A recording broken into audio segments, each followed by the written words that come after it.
ಈಗ ನಾವು ಏನೇ ಪ್ರಯತ್ನ ಮಾಡಿ, ಈಗ ಎಡಪಂಥೀಯರಾಗಿರ್ಬೋದು, ಬೇರೆ ಅನೇಕ ರೀತಿಯ ಪ್ರೋಗ್ರೆಸಿವ್ ಥಿಂಕರ್ಸ್ನಿಲ್ಲ, ಇದು ನಾವು ನವೋದಯ ಕಡೆ ಬೇಡ ಸಮಾಜವಾದ ಚಿಂತನೆ ಅಂತ ಕೂಡ ದೇ ಕಾಂಟ್ ಇಂಪ್ಲಿಮೆಂಟ್ ಇಟ್. ಈಗ ಅಧಿಕಾರ ಕೊಟ್ಬಿಟ್ರೆ ನೀವು ಅವರು ಅದನ್ನು ಓವರ್ ನೈಟಲ್ಲಿ ಈಗಿರುವಂತಹ ಮುಕ್ತ ಮಾರುಕಟ್ಟೆಯನ್ನು ತೆಗೆದುಬಿಟ್ಟು ಮರಳಿ ಸೋಷಿಯಲಿಸಮ್ ತರಕ್ಕೆ ಸಾಧ್ಯನೇ ಇರುವಂಥ ಸ್ಥಿತಿಗೆ ಮುಟ್ಬಿಟ್ಟಿದೆ. ಹಾಗಿದ್ರೆ ಅಂಬೇಡ್ಕರ್ ಚಿಂತನೆ ಎಲ್ಲಿ ನಿಲ್ಲಿಸ್ತೀವಿ ಈಗ ಅಂತ ನಮ್ಮ ಪ್ರಶ್ನೆ. ಅಂಬೇಡ್ಕರ್ ಇಡೀ ಹೋರಾಟವೇ ರಿಕ್ಲಮೇಷನ್ ಆಫ್ ಡಿಗ್ನಿಟಿ.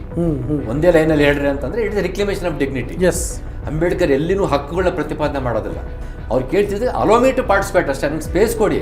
ಎಲೆಕ್ಷನ್ ನಿಂತ್ಕೊಂಡಾಗ 17 ಕ್ಷೇತ್ರದಲ್ಲಿ ಸ್ಪರ್ಧೆ ಮಾಡಿ 15ರಲ್ಲಿ ಗೆಲ್ತಾರೆ. ಅದು ಭಾಳ ಅಂಬೇಡ್ಕರ್ ಮೊದಲ ಪ್ರಯತ್ನವೇ ಇಷ್ಟೊಂದು ಅಭೂತಪೂರ್ವವಾದಂಥ ಯಶಸ್ಸು ಗಳಿಸ್ಬಿಡುತ್ತೆ. ಭಾಳ ಹೋರಾಟ ಮಾಡಿ ಬಿಲ್ ಮಂಡಿಸಿ ಕೋತಿ ಪದ್ಧತಿ ರದ್ದತಿ ಬಿಲ್ ಮಂಡಿಸ್ಬಿಟ್ಟು ಅದನ್ನು ವಿಡ್ರಾ ಮಾಡಿಸ್ತಾರೆ. ಇದಕ್ಕೆ ಕಾರಣನೇ ಅಂಬೇಡ್ಕರ್ ಅಲ್ಲಿ ಇದ್ದಂತಹ ಫಿಲಾಸಫರು, ಅಂಬೇಡ್ಕರ್ ಓದಿದಂಥ ಸೋಷಿಯಾಲಜಿಸ್ಟು, ಆಂಥ್ರೋಪಾಲಜಿಸ್ಟು. ಅಂಬೇಡ್ಕರ್ ಒಂದು 20 ವರ್ಷ ಬದುಕಬೇಕಾಗಿತ್ತು, ಕನಿಷ್ಠ ಕಾಂಗ್ರೆಸ್ ಹೊಡಿತಲ್ಲ ಅಂದರೆ ಅವಾಗ ಅವರಿಗೆ ಇಂಡಿಪೆಂಡೆಂಟ್ ಇಂಡಿಯಾ ಹೆಂಗೆ ಗುರುತಿಸ್ತಾ ಇದೆ ಅಂತ ಅವ್ರಿಗೆ ಗೊತ್ತಾಗಿ ರೀರೇಟ್ ಇಸ್ ಓನ್ ಮತ್ತು ಅನೇಕ ಚಿಂತನೆ ಮತ್ತೊಂಥರ ರೀರೇಟ್ ಮಾಡಿಬಿಟ್ಟಿರೋರು. ನಮಸ್ಕಾರ ವಾರ್ತಾಭಾರತಿ ವೀಕ್ಷಕರಿಗೆ.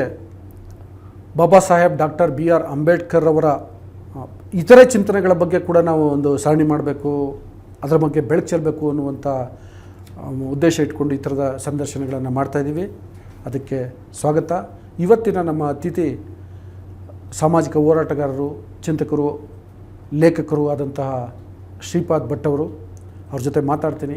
ಅದಕ್ಕೂ ಮೊದಲು ನಿಮಗೆ ಒಂದು ರಿಕ್ವೆಸ್ಟ್ ಮಾಡ್ತಿದ್ದೀನಿ, ವಾರ್ತಾಭಾರತಿಯನ್ನು ನೀವು ಇನ್ನೂ ಸಬ್ಸ್ಕ್ರೈಬ್ ಮಾಡಲಿಲ್ಲ ಅಂದರೆ ದಯವಿಟ್ಟು ಸಬ್ಸ್ಕ್ರೈಬ್ ಮಾಡಿ, ಬೆಲ್ ಬಟನನ್ನು ಪ್ರೆಸ್ ಮಾಡಿ, ಹಾಗೆಯೇ ಈ ವಿಡಿಯೋವನ್ನು ಬೇರೆಯವ್ರಿಗೂ ಶೇರ್ ಮಾಡಿ, ಲೈಕ್ ಮಾಡಿ. ಈಗ ಸಂದರ್ಶನವನ್ನು ಶುರು ಮಾಡ್ತಿದ್ದೀನಿ. ಸರ್, ಕಾರ್ಯಕ್ರಮಕ್ಕೆ ಸ್ವಾಗತ. ನಮಸ್ಕಾರ. ನಮ್ಮ ಉದ್ದೇಶವೇ ಅಂಬೇಡ್ಕರ್ ಅವರಿಗೆ ಅಂತಂದರೆ ಯೂಶ್ವಲಿ ಏನು ಮಾಡಿಬಿಡ್ತಾರೆ ಅಂತಂದರೆ ಅವರು ಸಂವಿಧಾನ ಶಿಲ್ಪಿ ಅಥವಾ ರಾಜಕಾರಣಿ, ಕಾನೂನು ಪಂಡಿತ, ಈ ಥರದ ವ್ಯಾಖ್ಯಾನಗಳಿದ್ದಾವೆ. ಆದರೆ ಅದಕ್ಕೂ ಮೀರಿ ಅಂಬೇಡ್ಕರ್ ಅವ್ರಿಗೆ ಅರ್ಥಶಾಸ್ತ್ರದಲ್ಲಿ ಅಪಾರವಾದ ಜ್ಞಾನ ಇತ್ತು ಅನ್ನೋಂಥದ್ದು ಇತ್ತೀಚೆಗೆ ಆ್ಯಕ್ಚುಲಿ ಒಂದು ಸ್ವಲ್ಪ ಗೊತ್ತಾಗ್ತಿದೆ. ಅದನ್ನು ಮುಂದಿನ ತಲೆಮಾರಿಗೆ ಇನ್ನಷ್ಟು ಪರಿಣಾಮಕಾರಿಯಾಗಿ ದಾಟಿಸ್ಬೇಕು ಅನ್ನೋದು ವಾರ್ತಾಭಾರತಿಯ ಉದ್ದೇಶ. ಅದರಿಂದ ಅಂಬೇಡ್ಕರ್ ಅವರ ಕೊಡುಗೆ ಅರ್ಥಶಾಸ್ತ್ರಕ್ಕೆ ಅಥವಾ ಆಧುನಿಕ ಭಾರತದ ಆರ್ಥಿಕತೆಗೆ ಏನು ಅನ್ನೋಂಥದ್ದನ್ನು ವಿಸ್ತರಿಸ್ಬೋದಾ? ವಿಚಾರಿಸಿ. ಅಂಬೇಡ್ಕರ್ ಅವರ ಕೊಲಂಬಿಯಾ ವಿಶ್ವವಿದ್ಯಾಲಯ ಮಾಡಿದ್ದೆ ಅರ್ಥಶಾಸ್ತ್ರ, ಮಾನವಶಾಸ್ತ್ರ, ಸಮಾಜಶಾಸ್ತ್ರದ ಕಾಂಬಿನೇಷನ್. ಕೊಲಂಬಿಯಾ ಯೂನಿವರ್ಸಿಟಿಯಲ್ಲಿ PG ಮಾಡಿದ್ದು. ಆಮೇಲೆ PhD ಮಾಡಿದ್ದು ಕೂಡ ರುಪಿ ಮೇಲೆ ತೊಗೊಂಡಂಥ ಒಂದು PhD ಮಾಡಿದ್ದು. ಡಿಗ್ರಿ ಮಾಡಿದ್ದು ಕೂಡ ಅರ್ಥಶಾಸ್ತ್ರ. ಸೊ ಅವರ ನೀವು ಒಂದು ಶಿಕ್ಷಣವನ್ನು ಒಂದು ಹಿನ್ನೆಲೆಯಾಗಿ ತೊಗೊಂಡ್ರೆ ಅವರು ಮೆಜಾರಿಟಿ ಮಾಡಿದ್ದೆ ಅರ್ಥಶಾಸ್ತ್ರದ ಮೇಲೆ. But it's a combination of economics, sociology, ಸಮಾಜಶಾಸ್ತ್ರ, anthropology. Is one of the best anthropology of ಜಾಗತಿಕ ಮಟ್ಟದಲ್ಲಿ ಒಬ್ಬ ಭಾಳ ದೊಡ್ಡ ಮಟ್ಟದ ಮಾನವ ಕುಲಶಾಸ್ತ್ರ ಅವರು. ಜಾಗತಿಕ ಮಟ್ಟದ ಭಾಳ ದೊಡ್ಡ ತತ್ವಶಾಸ್ತ್ರಜ್ಞ. ಸೊ ಅವರ ಆರ್ಥಿಕ ಚಿಂತನೆಗೆ ಇವು ಕಾಂಬಿನೇಷನ್. ಇವು ಕೇವಲ ಆರ್ಥಿಕ ಪಂಡಿತ ಮಾತ್ರ ಆಗಿಬಿಟ್ರೆ ಇಟ್ ಇಸ್ ಬಿಕಮ್ಸ್ ಒಂಥರ ಈಜಿ ಚೇರ್ ಆರ್ಥಿಕತೆ ಆಗೋಗುತ್ತೆ. ಅದಕ್ಕೊಂದು ನಿಮಗೆ ಒಂದು ರೂಟ್ ಬೇಕು, ರೂಟ್ನೆಸ್ ಬೇಕು, ಒಂದು ಬೇರು ಮಟ್ಟದ ಗ್ರಹಿಕೆ ಬೇಕು ಅಂತಂದರೆ ನೀವು ಸಮಾಜಶಾಸ್ತ್ರಜ್ಞನ ಆಗಬೇಕಾಗುತ್ತೆ. ಅದಕ್ಕೊಂದು ಬೇರೆ ಬೇರೆ ಪದಗಳು ಇರ್ತವೆ, ಲೇಯರ್ಸ್ ಇರ್ತವೆ. ಒಂದು ಆರ್ಥಿಕತೆಗೆ ಒಂದು ಅನೇಕ ಪದಗಳು ಇರ್ತವೆ. ಅದು ಯಾವುದೇ ಸಂದರ್ಭದಲ್ಲೂ ಡಾಗ್ಮೆಟಿಕ್ ಆಗಬಾರ್ದು, ಯಾವುದೇ ಸಂದರ್ಭದಲ್ಲೂ ಕಾರ್ಪೊರೇಟೈಸೇಷನ್ ಆಗಬಾರ್ದು ಅನ್ನುವಂಥದ್ದಿದ್ರೆ ಅದಕ್ಕೊಂದು ಅನೇಕ ಲೇಯರ್ಸ್ನ ಅರ್ಥ ಮಾಡ್ಕೋಬೇಕಂದ್ರೆ ಈ ಕ್ಯಾನ್ ಡು ಅಂಬೇಡ್ಕರ್ ಸಾಧ್ಯ. ಯಾಕಂದರೆ ಅವರು ಆಂಥ್ರೋಪಾಲಜಿಸ್ಟ್, ಅದು ಕೂಡ ಅವರಿಗೆ ಆರ್ಥಿಕತೆ ರೂಪಿಸ್ತಾ ಹೋಗುತ್ತೆ. ಸೊ ಸೋಷಿಯಾಲಜಿಸ್ಟ್ ಆಗಿದ್ದಕ್ಕೂ ಆರ್ಥಿಕತೆ ರೂಪಿಸ್ತಾ ಹೋಗುತ್ತೆ, ಆಂಥ್ರೋಪಾಲಜಿಸ್ಟ್ ಆಗಿದ್ದಕ್ಕೂ ಆರ್ಥಿಕತೆ ರೂಪಿಸ್ತಾ ಹೋಗುತ್ತೆ. ಈ ಥರ ಇವೆಲ್ಲ ಕಾರಣಗಳಿಂದ ಅಂಬೇಡ್ಕರ್ ಒಬ್ಬ ವಿಶೇಷವಾಗಿ ಕಾಣಿಸ್ತಾರೆ. Is a very specialist in economist ಅಂತ ನಾವು ಕರಿಬೇಕಾಗುತ್ತೆ. ಯಾಕೆಂತಂದರೆ ಅಂಬೇಡ್ಕರ್ ಅವರ ಎಲ್ಲ ಬರಹಗಳು ವಸಾಹತುಶಾಹಿ ಸಂದರ್ಭದಲ್ಲಿ ಎಲ್ಲವೂ ಅವ್ರು ಬರೆದಿದ್ದು ಮಾಡಿದ್ದೆಲ್ಲವೂ it's a reflection during the colonial period. ಅದಾದ ನಂತರ ನೆಹರುವಿನ ಆರ್ಥಿಕತೆ ಬಂತು. ಇಟ್ಸ್ ಎ ಮಿಶ್ರ ಆರ್ಥಿಕತೆ. ಸಮಾಜವಾದನೂ ಇತ್ತು, ಖಾಸಗಿ ಬಂಡವಾಳಶಾಹಿನೂ ಇತ್ತು. ಬಟ್ ಅಲ್ಲಿ ಸರ್ಕಾರದ ನಿಯಂತ್ರಣದಲ್ಲಿತ್ತು. ಅದು 60ರ ದಶಕದ ತನಕ ಓಡ್ತದು, ಅಪ್ ಟು 64, 67 ತನಕ ಓಡ್ತು. ಅದು ಇಂದಿರಾ ಗಾಂಧಿ ಮತ್ತೊಂದು ಲೆವೆಲ್ಗೆ ತೊಗೊಂಡೋಗ್ಬಿಟ್ಟು ಗರೀಬಿ ಹಠಾವ್ ಅಂತ ಹೇಳ್ಬಿಟ್ಟು ಮತ್ತೊಂದು ಟರ್ನ್ ಹೋಗಿದ್ದು. ಅದು ಬೇರೆ ಚರ್ಚೆ, ಅದಕ್ಕೆ ಹೋಗ್ತಾ ಇಲ್ಲ ನಾನು. ಅಂದರೆ ವರ್ಚುವಲಿ ನೆಹರುವಿನ ಮಿಶ್ರ ಆರ್ಥಿಕತೆ ಎಂಡ್ ಆಗ್ಬಿಡ್ತು 64, 67ಗೆ. ಮತ್ತು ಈಗ ನ್ಯೂ ಲಿಬರಲಿಸಮ್ ಬಂದಿದ್ದೀವಿ. ಆದರೆ ಸರ್, ಈಗಿನ ಈ ಆರ್ಥಿಕತೆ ಅಥವಾ ಕಾರ್ಪೊರೇಟೀಕರಣ ಆಗ್ತಿರುವಂಥ ಈಗಿನ ಆರ್ಥಿಕತೆ ಪರಿಸ್ಥಿತಿನಲ್ಲಿ ನಾವು ನಿಂತುಕೊಂಡು ಅಂಬೇಡ್ಕರ್ ಅವರನ್ನು ನೋಡಿದ್ರೆ, ಅವರ ಆರ್ಥಿಕ ಚಿಂತನೆಗಳನ್ನು ನೋಡಿದ್ರೆ ಮುಖ್ಯವಾಗಿ ಯಾವ ವ್ಯತ್ಯಾಸಗಳು ಕಾಣಿಸ್ತವೆ, ಯಾವ ವಿಭಿನ್ನತೆಗಳು ಕಾಣಿಸ್ತವೆ ಅಂತ. ಅದನ್ನ ಹೇಳ್ಕೊಟ್ಟಿದ್ದೆ. ಈಗ ಏನಾಗ್ಬಿಟ್ಟಿದೆ, ಈಗ ನ್ಯೂ ಲಿಬರಲಿಸಮ್ನ ಒಂದು ಅದು ಕೂಡ ಡೆಡ್ ಎಂಡಿ ಬಂದ್ಬಿಟ್ಟಿದೆ. ಈಗ ನಾವು ಏನೇ ಪ್ರಯತ್ನ ಮಾಡಿ, ಈಗ ಎಡಪಂಥೀಯರಾಗಿರ್ಬೋದು, ಬೇರೆ ಅನೇಕ ರೀತಿಯ ಪ್ರೋಗ್ರೆಸಿವ್ ಥಿಂಕರ್ಸ್ನಿಲ್ಲ, ಇದು ನಾವು ನವೋದಯ ಕಡೆ ಬೇಡ ಸಮಾಜವಾದ ಚಿಂತನೆ ಕೂಡ ದೇ ಕಾಂಟ್ ಇಂಪ್ಲಿಮೆಂಟ್ ಇಟ್. ಈಗ ಅಧಿಕಾರ ಕೊಟ್ಬಿಟ್ರೆ ನೀವು, ಅವರು ಅದನ್ನು ಓವರ್ ನೈಟಲ್ಲಿ ಈಗಿರುವಂತಹ ಮುಕ್ತ ಮಾರುಕಟ್ಟೆಯನ್ನು ತೆಗೆದುಬಿಟ್ಟು ಮರಳಿ ಸೋಷಿಯಲಿಸಮ್ ತರಕ್ಕೆ ಸಾಧ್ಯನೇ ಇರೋಂಥ ಸ್ಥಿತಿಗೆ ಮುಟ್ಬಿಟ್ಟಿದೆ. ಹಾಗಿದ್ರೆ ಅಂಬೇಡ್ಕರ್ ಚಿಂತನೆ ಎಲ್ಲಿ ನಿಲ್ಲಿಸ್ತೀವಿ ಈಗ ಅಂತ ನಮ್ಮ ಪ್ರಶ್ನೆ. ಅಂಬೇಡ್ಕರ್ ಚಿಂತನೆ ಎಲ್ಲಿ ತರ್ತೀವಿ? ಅಂಬೇಡ್ಕರ್ ಎಕನಾಮಿಕ್ಸ್ ಹೇಳ್ತಾರೆ. ಯಾಕಂದ್ರೆ ಅಂಬೇಡ್ಕರ್ ಎಕನಾಮಿಕ್ಸ್ ಅನ್ನೋದು ಇದೊಂದು ಫೇಬಿಯನ್ ಸೋಷಿಯಲಿಸಮ್ ಅಂತ ಕರಿತೀವಿ. ಇಟ್ಸ್ ಎ ಟಿಪಿಕಲ್, ಬಿಕಾಸ್ ಅವರು ಜಾನ್ ಡ್ಯೂಯೆ ಶಿಷ್ಯರಾಗಿದ್ದರು ಕೊಲಂಬಿಯಾ ಯೂನಿವರ್ಸಿಟಿನಲ್ಲಿ. ಆಮೇಲೆ ಅವರು ಒಂದು ರೀತಿಯ ಫೇಬಿಯನ್ ಸೋಷಿಯಲಿಸಮ್ನ ಫಾಲೋ ಮಾಡ್ತಿದ್ರು ಅನ್ನುವಂಥದ್ದನ್ನು ನಾವು ಓದ್ತಾ ಇದ್ವಿ. ಅಂದರೆ ಅದೊಂದು ರೀತಿಯಲ್ಲಿ ಹಂತವಾಗಿ ಹೋಗುವಂಥದ್ದು. ಫೇಬಿಯನ್ ಸೋಷಿಯಲಿಸಮ್ ಅಂತಂದರೆ ಇಟ್ಸ್ ನಾಟ್ ಎ ಥರ ಗೆರಿಲ್ಲಾ ವಾರ್ನ ಒಪ್ಕೊಳ್ಳಲ್ಲ. ಅದು ಓವರ್ ನೈಟ್ ರೆವಲ್ಯೂಷನ್ನು, ರಾತ್ರೋರಾತ್ರಿ ಕ್ರಾಂತಿ ಆಗ್ಬಿಟ್ಟು ಬದಲಾವಣೆ ಮಾಡೋದು, ಅದು ಒಪ್ಕೊಳ್ಳೋದು. ಫೇಬಿಯನ್ ಸೋಷಿಯಲಿಸಮ್ ಅಂದರೆ ಹಂತವಾಗಿ ಒಂದು ಎಕ್ಸ್ಪೆರಿಮೆಂಟ್ ಮಾಡೋದು, ಅದ್ರ ಪರಿಣಾಮ ನೋಡೋದು, ಮತ್ತೊಂದು ಪಾಲಿಸಿ ತರೋದು, ಪರಿಣಾಮ ನೋಡೋದು. ಈ ಥರದ ಹಂತವಾಗಿ ಇಂಪ್ಲಿಮೆಂಟ್, ಅಬ್ಸರ್ವ್, ಕರೆಕ್ಷನ್, ಇಂಪ್ಲಿಮೆಂಟ್, ಜಾರಿಗೊಳಿಸು, ಅದನ್ನು ಅಬ್ಸರ್ವ್ ಮಾಡ್ತಾ ಹೋಗು, ಕರೆಕ್ಷನ್ಸ್ ಇದ್ದರೆ ಕರೆಕ್ಷನ್ ಮಾಡಿ, ಮತ್ತೆ ಇಂಪ್ಲಿಮೆಂಟ್ ಮಾಡಿ. ಅದು ಜಾನ್ ಡ್ಯೂಯೆ ಶಿಕ್ಷಣ ನೀತಿ ಹಂಗೆ ಹೇಳೋದು. ಪ್ರಯೋಗ ಮಾಡೋ ತಪ್ಪುಗಳನ್ನ ಮತ್ತೆ ಕಲ್ತಾ ಹೋದ. ಅಂಬೇಡ್ಕರ್ ಜಾನ್ ಡ್ಯೂಯೆ ಶಿಷ್ಯ. ಸೊ ಇವೆಲ್ಲ ಕಾರಣಕ್ಕೆ ಅವರ ಆರ್ಥಿಕ ಚಿಂತನೆ ಫೇಬಿಯನ್ ಸೋಷಿಯಲಿಸಮ್ ಆಗಿತ್ತು. ಇವತ್ತು ಫೇಬಿಯನ್ ಸೋಷಿಯಲಿಸಮ್ಗೆ ಇಲ್ಲಿ ಸ್ಪೇಸೇ ಇಲ್ಲ. ಇವತ್ತು you cannot do any Fabian socialism in today's context. ಹಾಗೆ ಅಂಬೇಡ್ಕರ್ ಚಿಂತನೆ ಎಲ್ಲಿಡ್ತೀರಾ? ಎರಡನೇದು, ಅವರು ರಾಷ್ಟ್ರೀಕರಣದ ಬಗ್ಗೆ ಭಾಳ ಮಾತಾಡ್ತಾರೆ. ಕೃಷಿ ಸಂಬಂಧಪಟ್ಟಂಗೆ ಭೂಮಿ ಹೊಡೆತ ರಾಷ್ಟ್ರೀಕರಣ ಮಾಡೋಕ್ಕೆ ಹೇಳ್ತಾರೆ, ಕೈಗಾರಿಕಾ ರಾಷ್ಟ್ರೀಕರಣ ಮಾಡೋಕ್ಕೆ ಹೇಳ್ತಾರೆ. ಇವತ್ತು ರಾಷ್ಟ್ರೀಕರಣ ಪ್ರಶ್ನೆನೇ ಒಂದು ನಗೆಪಾಟ್ಲಿಗೆ ಈಡಾಗ್ಬಿಟ್ಟಿದೆ. ಅಲ್ಲ ಸರ್, ಅದೇ ನಾನು ಅದನ್ನೇ ಹೇಳಿಕೊಟ್ಟಿದ್ದೆ. ಈಗ ಈಗ ನೀವು ಹೇಳಿದಲ್ಲ, ಈ ಆಧಾರದ ಮೇಲೆ ಅಂಬೇಡ್ಕರ್ ಅವರ ಆರ್ಥಿಕ ಚಿಂತನೆಗಳನ್ನು ಬಲಪಂಥೀಯರು ಇದು ನಮ್ಮದು ಅಂತ ಒಪ್ಕೋತಿಲ್ಲ, ಎಡಪಂಥೀಯರು ಕೂಡ ಅದು ನಮ್ಮದು ಅಂತ ಒಪ್ಕೋತಾರೆ. ಒಂಥರ ಫೇಬಿಯನ್ ಅದು. ಸೊ ಹಾಂ, ಈಗ ಹಂಗಾಗಿ ಒಂದು ಇವತ್ತಿನ ಈ ಆರ್ಥಿಕ ಪರಿಸ್ಥಿತಿಗೆ ಬೇರೊಂದು ದಿಕ್ಕು ತೋರಿಸ್ಬೇಕಾದಂಥ ಅಗತ್ಯ ಇದೆ. ಅದಕ್ಕೆ ಅಂಬೇಡ್ಕರ್ ಅವರಿಂದ ನಾವು ತೆಗೆದುಕೊಳ್ಬೋದು, ಪರಿಹಾರಗಳು ಅಲ್ಲಿ ಸಿಗ್ತವೆ ಅಂಬೇಡ್ಕರ್ ಆರ್ಥಿಕ ಚಿಂತನೆಗಳಲ್ಲಿ.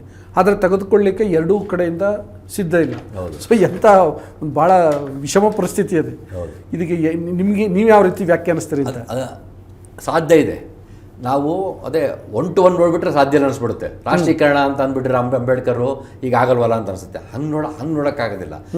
ಅಂಬೇಡ್ಕರ್ದು ಇಡೀ ಒಂದು ಆರ್ಥಿಕ ಚಿಂತನೆ ನೋಡಬೇಕಾದ್ರೆ ಅದು ಆರ್ಥಿಕ, ಅದಕ್ಕೆ ಈಸ್ ಎ ಫಿಲಾಸಫರ್. ಅಲ್ಲಿ ಫಿಲಾಸಫಿನೂ ಓದಿದ್ದಾರೆ ಸರ್ ಅವರು. ಫಿಲಾಸಫಿ ಓದಿದ್ದಾರೆ ಅವರು. ಅದು ಕೂಡ ಇಲ್ಲಿ ಬರುತ್ತೆ. ಅವ್ರ ಎಲ್ಲ ಆರ್ಥಿಕ ಚಿಂತನೆಗಳು ಫಿಲಾಸಫಿ ನೆಲೆಯಲ್ಲಿ ನೋಡ್ತಾ ಇರ್ತವೆ. ಆರ್ಥಿಕ ಫಿಲಾಸಫಿ, ಆರ್ಥಿಕ ತಾತ್ವಿಕತೆ, ಸಾಮಾಜಿಕನೆಯ ತಾತ್ವಿಕತೆ ಮತ್ತು ಮಾರ್ಕ್ಸಿಸಮ್ ತಾತ್ವಿಕತೆ ಇದೆ. ಮಾರ್ಕ್ಸಿಸಮ್ ತಾತ್ವಿಕತೆ ಕೂಡ ಅಂಬೇಡ್ಕರ್ ಆರ್ಥಿಕ ಚಿಂತನೆಯಲ್ಲಿದೆ. ಇವೆಲ್ಲವನ್ನು ನಾವು ಒಟ್ಟಿಗೆ ತಂದುಬಿಟ್ಟು ಈ ಕಾಲಕ್ಕೆ ಇಟ್ಟು ನೋಡಬೇಕಾಗತ್ತೆ. That is what is Ambedkar philosophy of economics. ಅದು ಅಂಬೇಡ್ಕರ್ ಅವರ ಆರ್ಥಿಕತೆಯ ಒಂದು ತಾತ್ವಿಕತೆಯನ್ನು ಇವೆಲ್ಲರ ಚಿಂತನೆಯಲ್ಲಿ ಸಾಮಾಜಿಕ ನ್ಯಾಯದ ಹಿನ್ನೆಲೆಯಲ್ಲಿ ನೋಡಬೇಕಾಗತ್ತೆ, ಆರ್ಥಿಕ ತಾತ್ವಿಕತೆಯಲ್ಲಿ ನೋಡಬೇಕಾಗತ್ತೆ, ಮತ್ತು ಸೋಷಿಯಲ್ ಜಸ್ಟಿಸ್ ಅದರಲ್ಲಿ ಹಿನ್ನೆಲೆಯಲ್ಲಿ ನೋಡಬೇಕಾಗತ್ತೆ. ಉದಾಹರಣೆಗೆ ನಾವು ಹೇಳಬೇಕಾದ್ರೆ ನೀವು ಕಾನ್ಸ್ಟಿಟ್ಯೂಷನಲ್ ಎಕನಾಮಿ ಅಂತ ಕರೆದುಕೋದ್ರೆ, ಎಕನಾಮಿಕ್ ಕಾನ್ಸ್ಟಿಟ್ಯೂಷನ್ ಅಂತ ನೋಡಿದ್ರೆ ಅಲ್ಲಿ ಆರ್ಟಿಕಲ್ 39 B and C ಇದೆ. ಆರ್ಟಿಕಲ್ 39 B and C ಏನು ಹೇಳುತ್ತೆ, ಅದು ಡೈರೆಕ್ಟ್ ಪ್ರಿನ್ಸಿಪಲ್ಸ್ ಆಫ್ ಸ್ಟೇಟ್ಸಲ್ಲಿ ಬರ್ಬೋದು.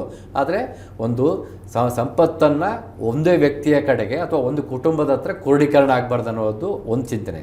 ಮತ್ತೊಂದು ಸಂಪತ್ತು ಸಮಾನವಾಗಿ ಹಂಚಿಕೆ ಆಗಬೇಕು ಅನ್ನೋದು ಇನ್ನೊಂದು ಚಿಂತನೆ. ದೊಡ್ಡ ಚಿಂತನೆ ಅದು. ಇವೆರಡು ಕಾನ್ಸ್ಟಿಟ್ಯೂಷನಲ್ಲಿ ಬಂದಿದ್ದಾವೆ. ಆ ಎಕನಾಮಿಕ್ ಕಾನ್ಸ್ಟಿಟ್ಯೂಷನಲ್ಲಿ, ಎಕನಾಮಿ ಆಫ್ ಕಾನ್ಸ್ಟಿಟ್ಯೂಷನ್ ಆಫ್ ಇಂಡಿಯಾದಲ್ಲಿ ಇದ್ದಾವೆ. ಆಮೇಲೆ ಆರ್ಟಿಕಲ್ 42 ಏನಂತಿದೆ, ಕೆಲಸ ಮಾಡುವ ಸ್ಥಳಗಳಲ್ಲಿ ಫೇರ್ ಅಟ್ಮಾಸ್ಫಿಯರ್ ಇರಬೇಕು. ಅಂದರೆ ಮ್ಯಾಟರ್ನಿಟಿ ಲೀವ್ ಕೊಡಬೇಕು, ಅಲ್ಲ ಆಂಬುಲೆನ್ಸ್ ಇರಬೇಕು, ಆ ಥರದ್ದೆಲ್ಲ ಇದ್ದಾವೆ. ಅದು ಕೂಡ ಅಂಬೇಡ್ಕರ್ ಫಿಲಾಸಫಿಯಲ್ಲಿ ಬರುತ್ತೆ.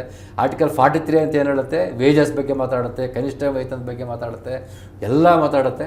ಸೊ ಇದೆಲ್ಲ ಇಂಪ್ಲಿಮೆಂಟೇಬಲ್ ಅಲ್ಲ. ವೆದರ್ ಇಟ್ಸ್ ನ್ಯೂ ಲಿಬರಲಿಸಮ್ ಅಲ್ಲಾಗಿರಲಿ, ಏನಾಗಿರಲಿ, ಇದೆಲ್ಲವೂ ಇಂಪ್ಲಿಮೆಂಟ್ ಮಾಡುವಂಥ ಸ್ಥಿತಿಗಳೇ. ಇದು ನಾವು ಅಂಬೇಡ್ಕರ್ ಚಿಂತನೆಯಲ್ಲಿ ನೋಡಬೇಕಾಗತ್ತೆ. ಇನ್ನೊಂದು ಭಾಳ ಮುಖ್ಯವಾಗಿ ನಾವು ಗಮನಿಸಬೇಕಾಗಿರುವಂಥದ್ದು 1925 ನಡೆದಂತಹ ಮುಂಬೈನ mill workers union strike, textile union ಭಾಳ ದೊಡ್ಡ ಮಟ್ಟದ ಸ್ಟ್ರೈಕ್ ಆಗುತ್ತೆ. ಅವಾಗ ಅಂಬೇಡ್ಕರ್ ನಿಧಾನಕ್ಕೆ ಪಾರ್ಟಿಸಿಪೇಟಿವ್ ಡೆಮೋಕ್ರಸಿಗೆ ಶಿಫ್ಟ್ ಆಗ್ತಾ ಹೋಗ್ತಾರೆ. ಅಲ್ಲಿವರೆಗೂ ಅವರು ಎಕ್ಸ್ಪೆರಿಮೆಂಟ್ ಮಾಡ್ತಾ ಹೋಗ್ತಾರೆ. ಸೌತ್ ಬೋ ಕಮಿಷನ್ ಮುಂದೆ ಮೀಸಲಾತಿ ಶುರು ಮಾಡೋದಾಗಲಿ, ಪತ್ರಿಕೆಗಳು ಶುರು ಮಾಡ್ತಾರೆ, ಆಮೇಲೆ ಬಹಿಷ್ಕೃತ ಹಿತರಕ್ಷಣಾ ಸಭಾಗಳು ಶುರು ಮಾಡ್ತಾರೆ, ಆಮೇಲೆ ಮಹಾಡ್ ಸತ್ಯಾಗ್ರಹ, ಆಮೇಲೆ ಕಲರಾಮ್ ದೇವಸ್ಥಾನ, ಅದೆಲ್ಲ ಮುಗಿದು ಈ entrance into the participatory democracy, ಅಂದರೆ ಪಾಲಿಟಿಕ್ಸಿಗೆ ಶಿಫ್ಟ್ ಆಗೋಂಥ ಹಂತ ಅದು. ಅದರ ಮೊದಲ ಹಂತವೇ ಟೆಕ್ಸ್ಟೈಲ್ ಯೂನಿಯನ್ನಲ್ಲಿ ಎಂಟ್ರ್ ಆಗ್ತಾರೆ. ಟೆಕ್ಸ್ಟೈಲಲ್ಲಿ ಯೂನಿಯನ್ ಎಂಟರ್ ಆದಾಗ ಅವಾಗ ಮಾರ್ಕ್ಸಿಸ್ಟರು ಅದರಲ್ಲಿ ಕಮ್ಯುನಿಸ್ಟರು ಅದರಲ್ಲಿ ಮುಂಬೈ ಗಿರಣಿ ಮಾಲೀಕತ್ವದ ದೊಡ್ಡ ಯೂನಿಯನ್ ಆಗುತ್ತೆ. 1925ರಲ್ಲಿ 1928ರಲ್ಲಿ ದೊಡ್ಡ ಮಟ್ಟದ ಸ್ಟ್ರೈಕ್ ಆಗುತ್ತೆ. ಅವಾಗ ಅಂಬೇಡ್ಕರ್ ಕೂಡ ಅದರಲ್ಲಿ ಭಾಗವಹಿಸ್ತಾರೆ ಆರಂಭದಲ್ಲಿ. ಆದರೆ ಅಲ್ಲೇನಾಗುತ್ತೆ ಅಂತಂದ್ರೆ ಅಂಬೇಡ್ಕರ್ ಕಮ್ಯುನಿಸ್ಟ್ ಹೇಳ್ತಾರೆ, ನಾವು ನಿಮಗೆ ಸಪೋರ್ಟ್ ಮಾಡ್ತೀನಿ, ಆದರೆ ಒಂದು ಕಂಡೀಷನಲ್ಲಿ ದಲಿತ ವರ್ಕರ್ಸಿಗೆ ನೀವು ಐಡೆಂಟಿಫೈ ಮಾಡಿ ಅವರಿಗೆ ಈಗಿರುವಂತಹ ಕೀಳು ಮಟ್ಟದ ಏನು ಉದ್ಯೋಗ ಕೊಟ್ಟಿದ್ದಲ್ಲ ಅದನ್ನು ತೆಗೆದುಬಿಟ್ಟು ಅವರಿಗೂ ಸೂಪರ್ವೈಸರ್ ಪೋಸ್ಟು ಮ್ಯಾನೇಜರ್ ಪೋಸ್ಟ್ ಕೊಡುವಂಥದ್ದಾಗಬೇಕು. ನೀವು ಡಿವಿಷನ್ ಆಫ್, ಅವಾಗ ಅಂಬೇಡ್ಕರ್ ಹೇಳೋದು ಡಿವಿಷನ್ ಆಫ್ ಲೇಬರ್ಸ್ ಮಾತ್ರ ಅಲ್ಲ, ಡಿವಿಷನ್ ಆಫ್ ಲೇಬರರ್, ಶ್ರಮದ ವಿಭಜನೆ ಮಾತ್ರ ಅಲ್ಲ, ಶ್ರಮಿಕರ ವಿಭಜನೆ ಇದೆ, ಅದನ್ನು ಒಪ್ಕೊಳ್ಬೇಕಾಗತ್ತೆ. ಸೊ ನಿಮ್ಮ ಯೂನಿಯನಲ್ಲಿ ದಲಿತರ ವರ್ಕರ್ಸ್ನು ಕೂಡ ಐಡೆಂಟಿಫೈ ಮಾಡಬೇಕಾಗುತ್ತೆ. ಅದಕ್ಕೊಂದು ಸಪ್ರೇಟಾಗಿ ಸೆಲ್ ಮಾಡ್ಬೇಕಂತ ಹೇಳಿದಾಗ ಕಮ್ಯುನಿಸ್ಟಿಗೆ ಅದು ಸಾಧ್ಯನೇ ಆಗೋದಿಲ್ಲ, ಅದನ್ನು ಐಡೆಂಟಿಫೈ ಮಾಡೋದು ವಿರೋಧ ಆಗ್ಬಿಡುತ್ತೆ. ಅವಾಗ ಯೂನಿಯನ್ ಜೊತೆಗೆ ಸಂಧಾನ ನಡೆಯುತ್ತೆ. ಸೊ ಕಮ್ಯುನಿಸ್ಟರು ಹೇಳ್ತಾರೆ ನಾವು ಸಂಧಾನಕ್ಕೆ ಒಪ್ಕೊಳ್ಳೋದಿಲ್ಲ, ನಮಗೆ ಫೇರ್ ಅದು ಆಕಾರದಂಥ ಡಿಮ್ಯಾಂಡ್ಗಳವು, ಕನಿಷ್ಠ ವೇತನ, ಒಳ್ಳೆ ಅಟ್ಮಾಸ್ಫಿಯರ್. ಅದು ಅಂಬೇಡ್ಕರ್ ಅದಕ್ಕೆ ಒಪ್ಕೊಂಡು ಅವ್ರು ಹೇಳ್ತಾರೆ, ಒಂದು ಕಂಡೀಷನ್ ಹಾಕ್ತಾರೆ, ನಾನು ಒಳಗೆ ಬರ್ತೀವಿ, ನಮ್ಮ ವರ್ಕರ್ಸ್ ದಲಿತ ವರ್ಕರ್ಸ್ ಬಂದು ಪಾರ್ಟಿಸಿಪೇಟ್ ಮಾಡ್ತಾರೆ, ಪ್ರೊವೈಡೆಡ್ ನಮಗೆ ಒಳ್ಳೆ ಉದ್ಯೋಗ, ಈಗಿರುವಂಥ ಕಸಪಳಿ ಒಳ್ಳೆ ಉದ್ಯೋಗ, ಘನತೆ ಉದ್ಯೋಗ ಕೊಡಿ ಅಂದರೆ ನಾವು ಬರ್ತೀವಿ ಅಂತೇಳಿ. ಆ ಥರದ ಬೆಳವಣಿಗೆಗಳಾಗ್ತವೆ. ಅವಾಗ ಕಮ್ಯುನಿಸ್ಟಿಗೆ ಅರ್ಥ ಆಗೋದಿಲ್ಲ ಅಂಬೇಡ್ಕರ್ನ ಈ ಆರ್ಥಿಕ ಚಿಂತನೆ. ಅಂದರೆ ದಿಸ್ ಇಸ್ ವಾಟ್ ಫಿಲಾಸಫಿ, ಹಾಗೇನೆ ಸೋಷಿಯಲ್ ಜಸ್ಟಿಸ್ ಫಿಲಾಸಫಿ ಇದು. ಆರ್ಥಿಕತೆಯಲ್ಲಿ ಕೂಡ ಈ ಬ್ರಿಂಗ್ಸ್ ಸಾಮಾಜಿಕ ನ್ಯಾಯದ ಫಿಲಾಸಫಿ ತರ್ತಾರೆ. ಅವಾಗ ಕಾಲಕ್ಕೆ ಅವ್ರಿಗೆ ಅರ್ಥ ಆಗೋದಿಲ್ಲ. ಆದರೆ ನೋಡಿ ಮುಂದೇನಾಗುತ್ತೆ, ಈ ಕಮ್ಯುನಿಸ್ಟು ಯೂನಿಯನ್ ಲೀಡರ್ಸ್ ಮೇಲೆ ಕೇಸ್ ಆಗುತ್ತೆ. ಆಗ ಅವ್ರ ಪರವಾಗಿ ಅಂಬೇಡ್ಕರ್ ವಾದ ಮಾಡ್ತಾರೆ. ಸೊ ಈ ಸೇಸ್ ನಿಮ್ಮ ವಿರುದ್ಧ ನನಗಿಲ್ಲ, but your philosophy I not accepting, but ಈ ಫಾಲೋಸ್ ದ ಮಾರ್ಕ್ಸಿಸ್ಟ್ ಫಿಲಾಸಫಿ. ಅದನ್ನು ಅಂಬೇಡ್ಕರ್ ಮತ್ತೊಂದು ಕಡೆ ಹೇಳ್ತಾರಲ್ಲ, ಮಾರ್ಕ್ಸ್ ಏನಾದರೂ ಇಂಡಿಯಾದಲ್ಲಿ ಹುಟ್ಬಿಟ್ಟು ಇಂಡಿಯಾದ ಕಂಡೀಷನಲ್ಲಿ ಬರೆದಿದ್ರೆ ಇಡೀ ಕ್ಯಾಪಿಟಲ್ ಅಂತ ಪುಸ್ತಕ ಇದೆಯಲ್ಲ, ದಾಸ್ ಕ್ಯಾಪಿಟಲ್, ಅದು ಕಂಟೆಂಟೇ ಬೇರೆ ಆಗ್ತಿತ್ತಂತ ಹೇಳ್ತಾರೆ. ಮತ್ತೊಂದು ಕಡೆ ಹೇಳ್ತಾರೆ, I am not a political scientist ಅಲ್ಲ, ನಾನು not interested in political science, interest ಇಲ್ಲ, I am interested in the religion, that is Dhamma, Buddha Dhamma. ಅದಕ್ಕೂ ಆರ್ಥಿಕ ತತ್ವಶಾಸ್ತ್ರಗೂ ಲಿಂಕ್ ಇದೆ. ದಯವಿಟ್ಟು ಎಕ್ಸ್ಪ್ಲೈನ್ ಮಾಡಿ sir. That is also linked with ಆರ್ಥಿಕ ತತ್ವಶಾಸ್ತ್ರ. ಇದನ್ನು ಮುಂದುವರೆದು ನೆಕ್ಸ್ಟ್ ಹೇಳಬೇಕಾದಾಗ ನಾವು ಅದಕ್ಕಿಂತ ಮುಂಚೆ ನಾವು ಅದು ಮೇನ್ ಅದಿರೋದೇ ಘನತೆ. ಎವ್ರಿವೇರ್ ಅಂಬೇಡ್ಕರ್ ಇಡೀ ಹೋರಾಟವೇ ರಿಕ್ಲಮೇಷನ್ ಆಫ್ ಡಿಗ್ನಿಟಿ. ಒಂದೇ ಲೈನಲ್ಲಿ ಹೇಳ್ರಿ ಅಂತಂದರೆ it is reclamation of dignity. Yes, Ambedkar ಎಲ್ಲಿನೂ ಹಕ್ಕುಗಳನ್ನ ಪ್ರತಿಪಾದನೆ ಮಾಡೋದಿಲ್ಲ, ಬರ್ತಾ ಯಾಕಂದ್ರೆ ಹಕ್ಕಿದಾವೆ ಇದಾವೆ, ನನಗೆ ಐ ನಾಟ್ ಇರೋದು ನನಗೆ ಡಿಮ್ಯಾಂಡ್ ಮಾಡಲಿ. ಅವ್ರು ಕೇಳ್ತಿದ್ರೆ ಅಲೋ ಮೀ ಟು ಪಾರ್ಟಿಸಿಪೇಟ್ ಅಷ್ಟೇ, ನನಗೆ ಸ್ಪೇಸ್ ಕೊಡಿ, ನನಗೆ ಉದ್ಯೋಗ ಕೊಡಿ, ನನಗೆ ಇದೇ ಉದ್ಯೋಗ, ವೈ ನಾಟ್ ಅಲೋಯಿಂಗ್ ಮೀ, ಅದಕ್ಕೆ ರಿಸರ್ವೇಷನ್ ಬೇಕು, ಅದಕ್ಕೆ ಮೀಸಲಾತಿ ಬೇಕಷ್ಟೇ. That is how is economy also shaping ಆಗ್ತಾ ಹೋಗುತ್ತೆ. ಇದಕ್ಕೆ ಭಾಳ ಮುಖ್ಯವಾದ ಬೆಳವಣಿಗೆ ಈ ಲೇಬರ್ ಸ್ಟ್ರೈಕ್ ಆದಮೇಲೆ ಮುಖ್ಯ ಸ್ವತಂತ್ರ ಲೇಬರ್ ಪಾರ್ಟಿ ಕಟ್ತಾರೆ 1936 ಇಂಡಿಪೆಂಡೆಂಟ್ ಲೇಬರ್ ಪಾರ್ಟಿ. ಇವರ ಮತ್ತೊಂದು ಶಿಫ್ಟು, ಇಡೀ ಎಕನಾಮಿಕ್ ಥಿಂಕಿಂಗಿಗೆ ಮತ್ತೊಂದು ಶಿಫ್ಟ್ ಆಗುತ್ತೆ ಸ್ವತಂತ್ರ ಲೇಬರ್ ಪಾರ್ಟಿ. 1936 ಭಾಳ ಮುಖ್ಯವಾದ ಘಟ್ಟ, ಯಾಕಂದರೆ ಅದೇ ವರ್ಷ ಅವರು ಅನಿಲೇಷನ್ ಆಫ್ ಕ್ಯಾಸ್ಟ್ ಬರೀತಾರೆ, ಜಾತಿ ವಿನಾಶದ ಬಗ್ಗೆ ಮಾತಾಡ್ತಾರೆ. ಅದೇ ವರ್ಷ ಅವರು ನಾನು ಹಿಂದುವಾಗಿ ಹುಟ್ಟಿದ್ದೀನಿ, ಹಿಂದುವಾಗಿ ಸಾಯೋದಿಲ್ಲ ಅನ್ನುವಂಥ ಘೋಷವಾಕ್ಯ ಹೇಳ್ತಾರೆ. ಅದೇ ವರ್ಷ ಅವರು ಸ್ವತಂತ್ರ ಲೇಬರ್ ಪಾರ್ಟಿ ಕಟ್ತಾರೆ. ಈ ಸ್ವತಂತ್ರ ಲೇಬರ್ ಪಾರ್ಟಿ ಮ್ಯಾನಿಫೆಸ್ಟೋ ನೋಡಿಬಿಟ್ರೆ ಅದರಲ್ಲಿ ಜಾತಿ ಬಗ್ಗೆ ಅಷ್ಟು ತೊಗೊಳ್ದೇ ಅವ್ರು ಮಾತಾಡ್ತಾರೆ ಹಿಂದುಳಿದ ವರ್ಗಗಳ ಅಭಿವೃದ್ಧಿ ಏನಾಗಿರಬೇಕು, ಆಮೇಲೆ ಬಡತನ ನಿರ್ಮೂಲನೆ ಬಗ್ಗೆ, ಎರ್ಡಿಕೇಷನ್ ಆಫ್ ಪಾವರ್ಟಿ ಬಗ್ಗೆ ಮಾತಾಡ್ತಾರೆ, ವಿದೇಶಾಂಗ ನೀತಿ ಬಗ್ಗೆ ಮಾತಾಡ್ತಾರೆ, ಆಮೇಲೆ ಕಾರ್ಮಿಕರ ಸಂಘಟನೆ ಮಾಡೋದು. ಸೊ ಇಂಡಿಪೆಂಡೆಂಟ್ ಲೇಬರ್ ಪಾರ್ಟಿ ಮ್ಯಾನಿಫೆಸ್ಟೋದಲ್ಲಿ ಇವೆಲ್ಲ ಬರ್ತವೆ. ಅದ್ರ ಜೊತೆಗೆ ಎಲೆಕ್ಷನ್ ನಿಂತ್ಕೊಂಡಾಗ 17 ಕ್ಷೇತ್ರದಲ್ಲಿ ಸ್ಪರ್ಧೆ ಮಾಡಿ 15ರಲ್ಲಿ ಗೆಲ್ತಾರೆ. ಅದು ಭಾಳ ಅಂಬೇಡ್ಕರ್ ಮೊದಲ ಪ್ರಯತ್ನವೇ ಇಷ್ಟೊಂದು ಅಭೂತಪೂರ್ವವಾದಂಥ ಯಶಸ್ಸು ಗಳಿಸ್ಬಿಡುತ್ತೆ. ಸೊ ಇಂಡಿಪೆಂಡೆಂಟ್ ಲೇಬರ್ ಪಾರ್ಟಿಯಲ್ಲಿ ಅವರು ಅದು ಮಹಾರಾಷ್ಟ್ರದಲ್ಲಿ ಬಾಂಬೆ ಪ್ರಾಂತದಲ್ಲಿ, ಬಾಂಬೆ ಪ್ರಾವಿನೆನ್ಸಲ್ಲಿ ಅಲ್ಲಿ ನೋಡಿ, ಅವಾಗ 1932 ಏನಾಗುತ್ತೆ, ಕಾಂಗ್ರೆಸ್ ಸರ್ಕಾರ ನಡೆಸಿದ್ರು ಕೂಡ ಇವ್ರದ್ದು ಒಂದು 15 ಸಂಸದ ಕಮ್ಮಿ ಇರುತ್ತೆ. ಅಲ್ಲಿ ಅವಾಗ ಅದು ಇಂಡಸ್ಟ್ರಿಯಲ್ ಡಿಸ್ಪ್ಯೂಟ್, ಒಂದು ಉದಾಹರಣೆ ಕೊಡ್ತೀನಿ, ಇಂಡಸ್ಟ್ರಿಯಲ್ ಡಿಸ್ಪ್ಯೂಟ್ ಬಿಲ್ ತರಕ್ಕೆ ಹೋಗ್ತಾರೆ ಅವ್ರು ಕಾಂಗ್ರೆಸ್ನವರು. ಆ ಇಂಡಸ್ಟ್ರಿಯಲ್ ಡಿಸ್ಪ್ಯೂಟ್ ಬಿಲ್ ಹೆಂಗಿರುತ್ತೆ ಅಂತಂದರೆ, ಸ್ಟ್ರೈಕ್ ಮಾಡೋಂಗಿಲ್ಲ ಅಂತ, ನೀವು ಸ್ಟ್ರೈಕ್ ಮಾಡುವುದೇ ಒಂದು ಕಾನೂನಿನ ಉಲ್ಲಂಘನೆ ಆಗುತ್ತೆ, ಕಾನೂನು ಬಾಹಿರ ಅಂದರೆ ಅವ್ರು ಸ್ಟ್ರೈಕ್ ಮಾಡೋದೇ ಕಾನೂನು ಬಾಹಿರ ಅಂತ ಹೇಳೋದು ಕಾಂಗ್ರೆಸ್ನ ಬಿಲ್ಲು, ಇಂಡಸ್ಟ್ರಿಯಲ್ ಡಿಸ್ಪ್ಯೂಟ್ ಬಿಲ್ಲಲ್ಲಿ ಹೇಳಿಬಿಟ್ಟು ಯಾರಾದರೂ ಅದರಲ್ಲಿ ಭಾಗವಹಿಸಿದರೆ ಇಟ್ಸ್ ಕನ್ಸಿಡರ್ಸ್ ಇಲ್ಲಿಗಲ್ ಆಗುತ್ತೆ, 6 ವರ್ಷ ಅವ್ರನ್ನ ಅಮಾನತಲ್ಲಿ ಇಡ್ತೀವಿ, ಸಸ್ಪೆನ್ಷನ್ ಇಡ್ತೀವಿ ಅಂತ ಹೇಳಿದಾಗ 1937ರಲ್ಲಿ ಅಂಬೇಡ್ಕರ್ ಅದನ್ನು ಕಟುವಾಗಿ ವಿರೋಧಿಸ್ತಾರೆ. ಈ calls it as workers civil liberty suspension act ಅಂತ ಕರೆಸ್ಬಿಟ್ಟು ಅದನ್ನು ತಿರಸ್ಕಾರ ಮಾಡಿಸಿ ಅದನ್ನು ವಿಡ್ರಾ ಮಾಡೋ ಥರ ಮಾಡ್ತಾರೆ. So this is how is social justice ಇಲ್ಲಿ ಫಿಲಾಸಫಿ ಲೈಕ್ ಈ ರಿಜೆಕ್ಟ್ಸ್ ಇಟ್. ಸ್ಟ್ರೈಕ್ ಮಾಡೋ ಒಂದು ಹಕ್ಕದು, ಹೌದು, ಯು ಕೆನಾಟ್ ಸಸ್ಪೆಂಡ್ ಹಿಮ್ ಅಂತ ಹೇಳ್ಬಿಡ್ತಾರೆ. ಅದೇ ರೀತಿ 1937ರಲ್ಲಿ ಕೋತಿ ಪದ್ಧತಿ ಇರುತ್ತೆ. ಮಹಾರಾಷ್ಟ್ರದಲ್ಲಿ ಕೋಟಿ ಪದ್ಧತಿ ಅಂತ ಇರುತ್ತೆ. ಅಂದರೆ ಸಾಲ ವಸೂಲಿಗೆ ನೀವು ಕುವೆಂಪುರ ಮಲೆಗಳ ಮದುಮಗಳು ಕಾದಂಬರಿಯಲ್ಲಿ ಓದಿದಾಗ ಇರುತ್ತೆ ನೋಡಿ, ಈ ದಲಿತರ ಹತ್ರ ವಸೂಲಿ ಕಳ್ಸೋಕ್ಕೆ ಮುಸ್ಲಿಮರನ್ನ ಬಿಡ್ತಾರೆ. ವಸೂಲಿ ಮಾಡ್ಬೇಕಾದ್ರೆ ಅವ್ನು ಬಡಿಯೋದು ವಸೂಲಿ ಮಾಡೋದಲ್ಲಿರುತ್ತೆ. ಅದೇ ರೀತಿ ಕೋತಿ ಪದ್ಧತಿಯಲ್ಲಿ ಕೂಡ ಈ ಟ್ಯಾಕ್ಸ್ ವಸೂಲಿ ಮಾಡೋದಿರ್ಬೋದು, ಗೇಣಿ ವಸೂಲಿ ಮಾಡೋದು ಒಂಥರ ಹೊಡೆಯೋದು ಬಡಿಯೋದು ಆ ಕೋತಿ ಪದ್ಧತಿ ಒಂಥರ ಟ್ಯಾಕ್ಸ್ ಅಂತ ಗೇಣಿ ಪದ್ಧತಿ ಇರುತ್ತೆ. ಅದನ್ನು ರದ್ದುಪಡಿಸ್ತಾರೆ. ಭಾಳ ಹೋರಾಟ ಮಾಡಿ ಬಿಲ್ ಮಂಡಿಸಿ ಕೋತಿ ಪದ್ಧತಿ ರದ್ದತಿ ಬಿಲ್ ಮಂಡಿಸ್ಬಿಟ್ಟು ಅದನ್ನು ವಿಡ್ರಾ ಮಾಡಿಸ್ತಾರೆ. ಇದು ಕೂಡ ಇದಕ್ಕೆ ಕಾರಣನೇ ಅಂಬೇಡ್ಕರಲ್ಲಿ ಇದ್ದಂತಹ ಫಿಲಾಸಫರು, ಅಂಬೇಡ್ಕರ್ ಓದಿದಂಥ ಸೋಷಿಯಾಲಜಿಸ್ಟು, ಆಂಥ್ರೋಪಾಲಜಿಸ್ಟು. ಅದರಲ್ಲಿ you could not thought of ಆದಿವಾಸಿಗಳ ಬಗ್ಗೆ ಅವ್ರು ಥಿಂಕ್ ಮಾಡೋಕ್ಕೆ ಆಗ್ತಿರಲ್ವಲ್ಲ. ಅವರು ಆಮೇಲೆ 1942ರಿಂದ 1946ವರೆಗೆ ವೈಸರಾಯ್ ಎಕ್ಸಿಕ್ಯೂಟಿವ್ ಕೌನ್ಸಿಲ್ ಅಂತ ಫಾರ್ಮ್ ಆಗುತ್ತೆ. ಅದರಲ್ಲಿ ಅಂಬೇಡ್ಕರ್ ಸದಸ್ಯರಾಗ್ತಾರೆ. ಸೊ ವೈಸರಾಯ್ ಎಕ್ಸಿಕ್ಯೂಟಿವ್ ಕೌನ್ಸಿಲಲ್ಲಿ 1942-40 ಸದಸ್ಯರಾದಾಗ it is equivalent to the de facto labour minister ಲೆಕ್ಕ ಅದು. ಆ ಟೈಮಲ್ಲಿ ಅವರು ಭಾಳ ಮಾಡಿದಂಥ ದೊಡ್ಡ ಕೆಲಸಗಳು ಅಂತಂದರೆ ಕೆಲಸದ ಅವಧಿಯನ್ನು 14 ಗಂಟೆಯಿಂದ 8 ಗಂಟೆಗೆ ಇಳಿಸಿರುವಂಥದ್ದು. ಈಗ everybody enjoying that fruit of 8 hours duty, 1 hour OT.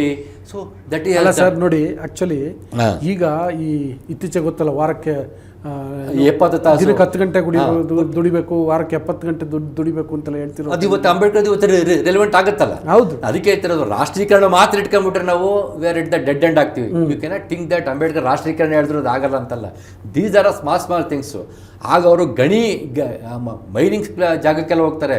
ಅಲ್ಲಿ ಗಣಿ ಜಾಗಕ್ಕೆ ಹೋಗಿ ಅಲ್ಲಿ ಹೋಗ್ಬಿಟ್ಟು ಅಲ್ಲಿ ಕೆಲಸಗಳು ನೋಡಿ ಅಲ್ಲಿ ಸುಧಾರಣೆ ಹೇಳ್ತಾರೆ. ಆಮೇಲೆ ಮಹಿಳೆಯರಿಗೆ ಅಲೋ ಮಾಡ್ತಾರೆ. ಮುಂಚೆ ಮಹಿಳೆಯರಿಗೆ ಈ ಇದರಲ್ಲಿ ಗಣಿಗಾರಿಕೆಯಲ್ಲಿ ಅಲೋ ಇರಲ್ಲ. Why can't to allow, it is a women liberation ಅದು. ಸೊ ಆ ಥರ ಥಿಂಕಿಂಗ್ ಮಾಡ್ತಾರೆ. ಆಮೇಲೆ ಬಾಲಕಾರ್ಮಿಕ ಪದ್ಧತಿ ಚರ್ಚೆ ಬಂದಾಗ, ಬಾಂಬೆ ಪ್ರಾಂತ್ಯದಲ್ಲಿ ಚರ್ಚೆ ಬಂದಾಗ ಅನೇಕ ಜಮೀನ್ದಾರರು ವಿರೋಧ ಮಾಡ್ತಾರೆ. ನೀವು 14ನೇ ವಯಸ್ಸಿಗಿಂತ ಕಡಿಮೆ ಇರೋದನ್ನು ಬಾಲಕಾರ್ಮಿಕ ಅನ್ನೋದಾದರೆ ನಮ್ಮ ಜಮೀನುಗಳ ದುಡಿಯೋಕ್ಕೆ ಯಾರು ಬರ್ತಾರೆ ಅನ್ನುವಂತಹ ಸಂದರ್ಭದಲ್ಲಿ ಅಂಬೇಡ್ಕರ್ ಹೋರಾಟ ಮಾಡಿಬಿಟ್ಟು 14 years ಅಲ್ಲಿ ತನಕ ಬಾಲಕಾರ್ಮಿಕ ಪದ್ಧತಿ ಅಪರಾಧ ಅಂತ ಮಾಡ್ತಾರೆ. ಅದು ಇವತ್ತಿಗೆ ರಿಲೆವೆಂಟ್. ಅದು ಇವತ್ತು today it is one of the best weapon for the child ಎಜುಕೇಷನ್ಗೆ ಎಫೆಕ್ಟ್. ಅದಿಲ್ಲದೆ ಹೋಗಿದ್ರೆ ಇವತ್ತು ಚೈಲ್ಡ್ ಎಜುಕೇಷನ್ ಆಗ್ತಿರಲಿ. ಇವತ್ತು ಸಾಧ್ಯನೇ ಇಲ್ಲ. ಗ್ರಾಮೀಣ ಭಾಗದಲ್ಲಾಗಲಿ ವಂಚಿತ ಸಮುದಾಯಗಳು ಉದ್ಯೋಗ ಕಂಪಲ್ಸರಿ ಎಜುಕೇಷನ್ಗೂ ಕೂಡ ಅದೇ ಲಿಂಕ್ ಇದೆ. ಬಿಕಾಸ್ ಆಫ್ ದಟ್ ಜುವೆಲಿನ್ ಆ್ಯಕ್ಟ್ ಆಫ್ 14 years ಅದು ಅಂಬೇಡ್ಕರ್ ತಂದರು. 88 years ವರ್ಕಿಂಗ್ ಅವರ್ಸ್ ಆಯಿತು. ಕೋತಿ ಪದ್ಧತಿ ರದ್ದತಿ ಇವೆಲ್ಲವೂ ಏನಾಗ್ತದೆ ಇವತ್ತು ರಿಫ್ಲೆಕ್ಟಿಂಗ್ 39B ಹೇಳಿದ್ರಲ್ಲ ಅವೆಲ್ಲ ಮುಗ್ತೇವೆ. ಆಮೇಲೆ ಇನ್ನೊಂದು ಭಾಳ ದೊಡ್ಡ ಮಟ್ಟದ ಅಂಬೇಡ್ಕರ್ ಆರ್ಥಿಕ ಚಿಂತನೆ ರಿಫ್ಲೆಕ್ಟ್ ಆಗ್ತಿರೋದಂದರೆ ಅವರು 3 ಥರದ ಆರ್ಥಿಕ ಚಿಂತನೆ ಮಾಡ್ತಾರೆ. ಒಂದು ವೈಯಕ್ತಿಕವಾದಂಥ ಆರ್ಥಿಕ ಚಿಂತನೆ, ಒಂದು ಸಾಮಾಜಿಕ ಆರ್ಥಿಕತೆ, ಇನ್ನೊಂದು ಸಾಮಾಜಿಕ ರಾಜಕೀಯ, ಒಂದು ಸಾಮಾಜಿಕ ಸಾಂಸ್ಕೃತಿಕತೆ. Socio cultural, socio economic, socio political and individual. ಇವೆಲ್ಲವೂ ಅಂಬೇಡ್ಕರ್ ಆರ್ಥಿಕ ಚಿಂತನೆ ಭಾಗ ಆಗಿ ಬರ್ತವೆ. ಇಲ್ಲಿ ವೈಯಕ್ತಿಕವನ್ನೋರು ಆರ್ಥಿಕ ಚಿಂತನೆ ಯಾಕೆ ಕನೆಕ್ಟ್ ಮಾಡ್ತಾರೆ ಅಂದರೆ, ವೈಯಕ್ತಿಕ ಅಭಿವೃದ್ಧಿ ಅಂತಂದರೆ it's a education and health. Individual ಅಂತಂದರೆ ಅವ್ರು ಎಜುಕೇಷನ್ ಪಡಿಬೇಕು, ಆರೋಗ್ಯ ಪಡಿಬೇಕು. That is this equivalent to the economic policy because it's a philosophy.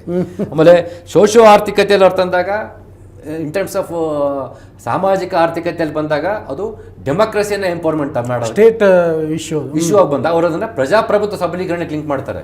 So again it's the philosophy of the democracy, again it's the economic ಪಾಲಿಸಿಗೆ link ಮಾಡ್ತಾರೆ. ಆಮೇಲೆ ರಾಜಕೀಯ ಸಾಂಸ್ಕೃತಿಕ ಬಂದರೆ ಅದು ಭಾಳ ಮುಖ್ಯ ಅಂಬೇಡ್ಕರಲ್ಲಿ. ಸೋಷಿಯೋ ಪಾಲಿಟಿಕಲ್ ಅಂತಂದರೆ ಇಟ್ಸ್ ಸೋಷಿಯೋ ಕಲ್ಚರಲ್. ಅಂಬೇಡ್ಕರ್ ಯಾವ ಥರ ನೋಡ್ತಾರೆ ಅಂದರೆ ಆಧುನಿಕತೆಯಲ್ಲಿ ನೋಡ್ತಾರೆ. It's A modernism. ಹಿಂಗಾಗಿ ಅಂಬೇಡ್ಕರ್ ಅವರು ಹಳ್ಳಿಗಳನ್ನ ಬಿಟ್ಟು ಹೊರಗೆ ಬರ್ರಿ ಅಂತ ಹೇಳೋದು ಇಲ್ಲಿ ಸೋಷಿಯೋ ಕಲ್ಚರಲಲ್ಲಿ. ಇದನ್ನ ಆಕ್ಚುಲಿ ವಿಸ್ತರಿಸಿ ಹೇಳಿಸ್ಬೇಕು. Socio cultural economics Ambedkar think ಮಾಡೋದೇನಂದ್ರೆ ಈ ಕಮ್ಔಟ್ ಆಫ್ ದಟ್ ವಿಲೇಜ್. ಯಾಕಂದರೆ ಜಾತಿ ಶೋಷಣೆ ಆಗೋದೇ ಹಳ್ಳಿಗಳಲ್ಲಿ ಅತಿ ಹೆಚ್ಚು ಕ್ರೌರ್ಯ. ಇವತ್ತಿಗೂ ಅಷ್ಟೇ ಜಾತಿ. ನಿಮ್ಗೆ ಹಳ್ಳಿಗಳಲ್ಲಿ ಹೋಟ್ಲ್ಗಳಲ್ಲಿ ಅಲೋ ಮಾಡಲ್ಲ, ಬಟ್ ಬೆಂಗಳೂರಲ್ಲಿ ಅದು ಏನು ಮಾಡೋಕ್ಕಾಗಲ್ಲ, ಅಲ್ಲಿ ಗೊತ್ತಾಗೋದಲ್ಲ.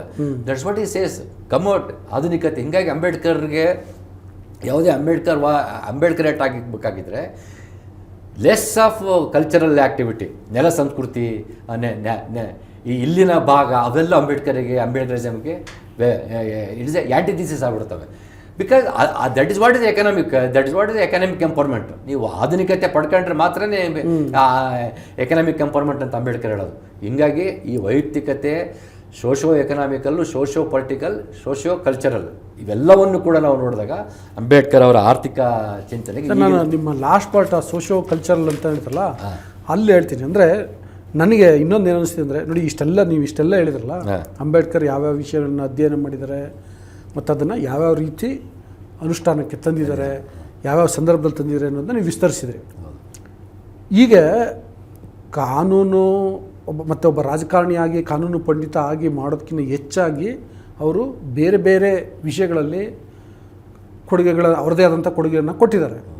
ಬಟ್ ಅವರ ಹೆಸರು ಇವತ್ತಿಗೂ ಕೂಡ ಈಗ ಫಾರ್ ಎಕ್ಸಾಂಪಲ್ ನಿಮ್ಗೆ ಹೇಳ್ಬೇಕು ಅಂತಂದರೆ ಈಗ ಭಾರತದ ಆರ್ಥಿಕತೆಯ ಪಿತಾಮಹ ಯಾರು ಅಂತಂದರೆ ಯಾರೋ ಒಂದಷ್ಟು ಜನ ಕೌಟಿಲ್ಯನ ಹೆಸರು ಹೇಳ್ಬೋದು, ಇನ್ನೊಂದಷ್ಟು ಜನ ಚಾಣಕ್ಯ ಅಂತ ಅನ್ಬೋದು. ಅಲ್ಲಿ ಅಂಬೇಡ್ಕರ್ ಹೆಸರು ಬರೋದೇ ಇಲ್ಲ. ಅಂದರೆ ಅಷ್ಟು ಮಟ್ಟಿಗೆ ಅಂಬೇಡ್ಕರ್ ಅವ್ರಿಗೆ ಅದೊಂದು ಅನ್ಯಾಯ ಆಗಿದೆ ಅಂತ ಅನ್ಸುತ್ತೆ ನನಗೆ. ಹೌದು. ಸೊ ಅಂದರೆ ಎಲ್ಲ ವಿಷಯಗಳು ನೀವು ಇಷ್ಟೊತ್ತು ಎಕ್ಸ್ಪ್ಲೈನ್ ಮಾಡಿದ್ರಲ್ಲ, ಅದು ಸೋಷಿಯೋ ಪೊಲಿಟಿಕಲ್, ಸೋಷಿಯೋ ಕಲ್ಚರಲ್, ಹೀಗೆ ಎಲ್ಲ ವಿಷಯದಲ್ಲೂ ಕೂಡ ಅಂಬೇಡ್ಕರ್ ಅವ್ರಿಗೆ ಅಂಥದ್ದೊಂದು ಅನ್ಯಾಯ ಆಗಿದೆ. ಅದಕ್ಕೆ ಕಾರಣ ನನ್ನ ಪ್ರಕಾರ ಈ ಕಲ್ಚರಲ್ ಪಾಲಿಟಿಕ್ಸ್ ಅಂತ ಅನಿಸುತ್ತೆ. ಸೊ ಅದನ್ನು ಹೇಗೆ ಅಂತ ನೋಡಿ ಸರ್, ಮತ್ತೆ ಅದೇ ನಾನು ಹೇಳ್ತಿರೋದು, ಅಂಬೇಡ್ಕರ್ ಚಿಂತನೆ ಮಾಡಿದ್ದು ವಸಾಹತುಶಾಹಿ ಸಂದರ್ಭದಲ್ಲಿ. ನಮಗೆ ನಾನು ಹೇಳ್ತೇನೆ, ಎಲ್ಲ ಕಡೆ ಹೇಳ್ತಾ ಇರೋದು ಅಂಬೇಡ್ಕರ್ ಒಂದು 20 ವರ್ಷ ಬದುಕಬೇಕಾಗಿತ್ತು. ಕನಿಷ್ಠ ಕಾಂಗ್ರೆಸ್ ಹೊಡಿತಲ್ಲ 69 ಅಲ್ಲಿ ತನಕ ಇರಬೇಕಾಗಿತ್ತು ಅಂತ ನಂಗೆ ಅನಿಸ್ತದೆ. ಯಾಕಂತಂದ್ರೆ ಅವಾಗ ಅವರಿಗೆ ಇಂಡಿಪೆಂಡೆಂಟ್ ಇಂಡಿಯಾ ಹೆಂಗೆ ವರ್ತಿಸ್ತಾ ಇದೆ ಅಂತ ಅವ್ರಿಗೆ ಗೊತ್ತಾಗಿ ಅದಕ್ಕೆ ಬೇಕಾದಂತಹ ರೀರೇಟ್ ಇಸ್ ಓನ್ ಮತ್ತು ಅನೇಕ ಚಿಂತನೆ ಮತ್ತೊಂಥರ ರೀರೇಟ್ ಮಾಡ್ಬಿಟ್ಟಿರೋರು. ಅವರೆಲ್ಲ ಬರವಣಿಗೆಗಳು ರಿಪ್ಲೈಯಿಂಗ್ ಟು ದ ಆನ್ಸಿಯಂಟ್ ಪ್ರಾಚೀನ ಭಾರತದಿಂದ ಬಂದಂತಹ ಜಾತಿ ಪದ್ಧತಿಗೆ ರಿಪ್ಲೈ ಮಾಡ್ತಾ ಹೋದ್ರು.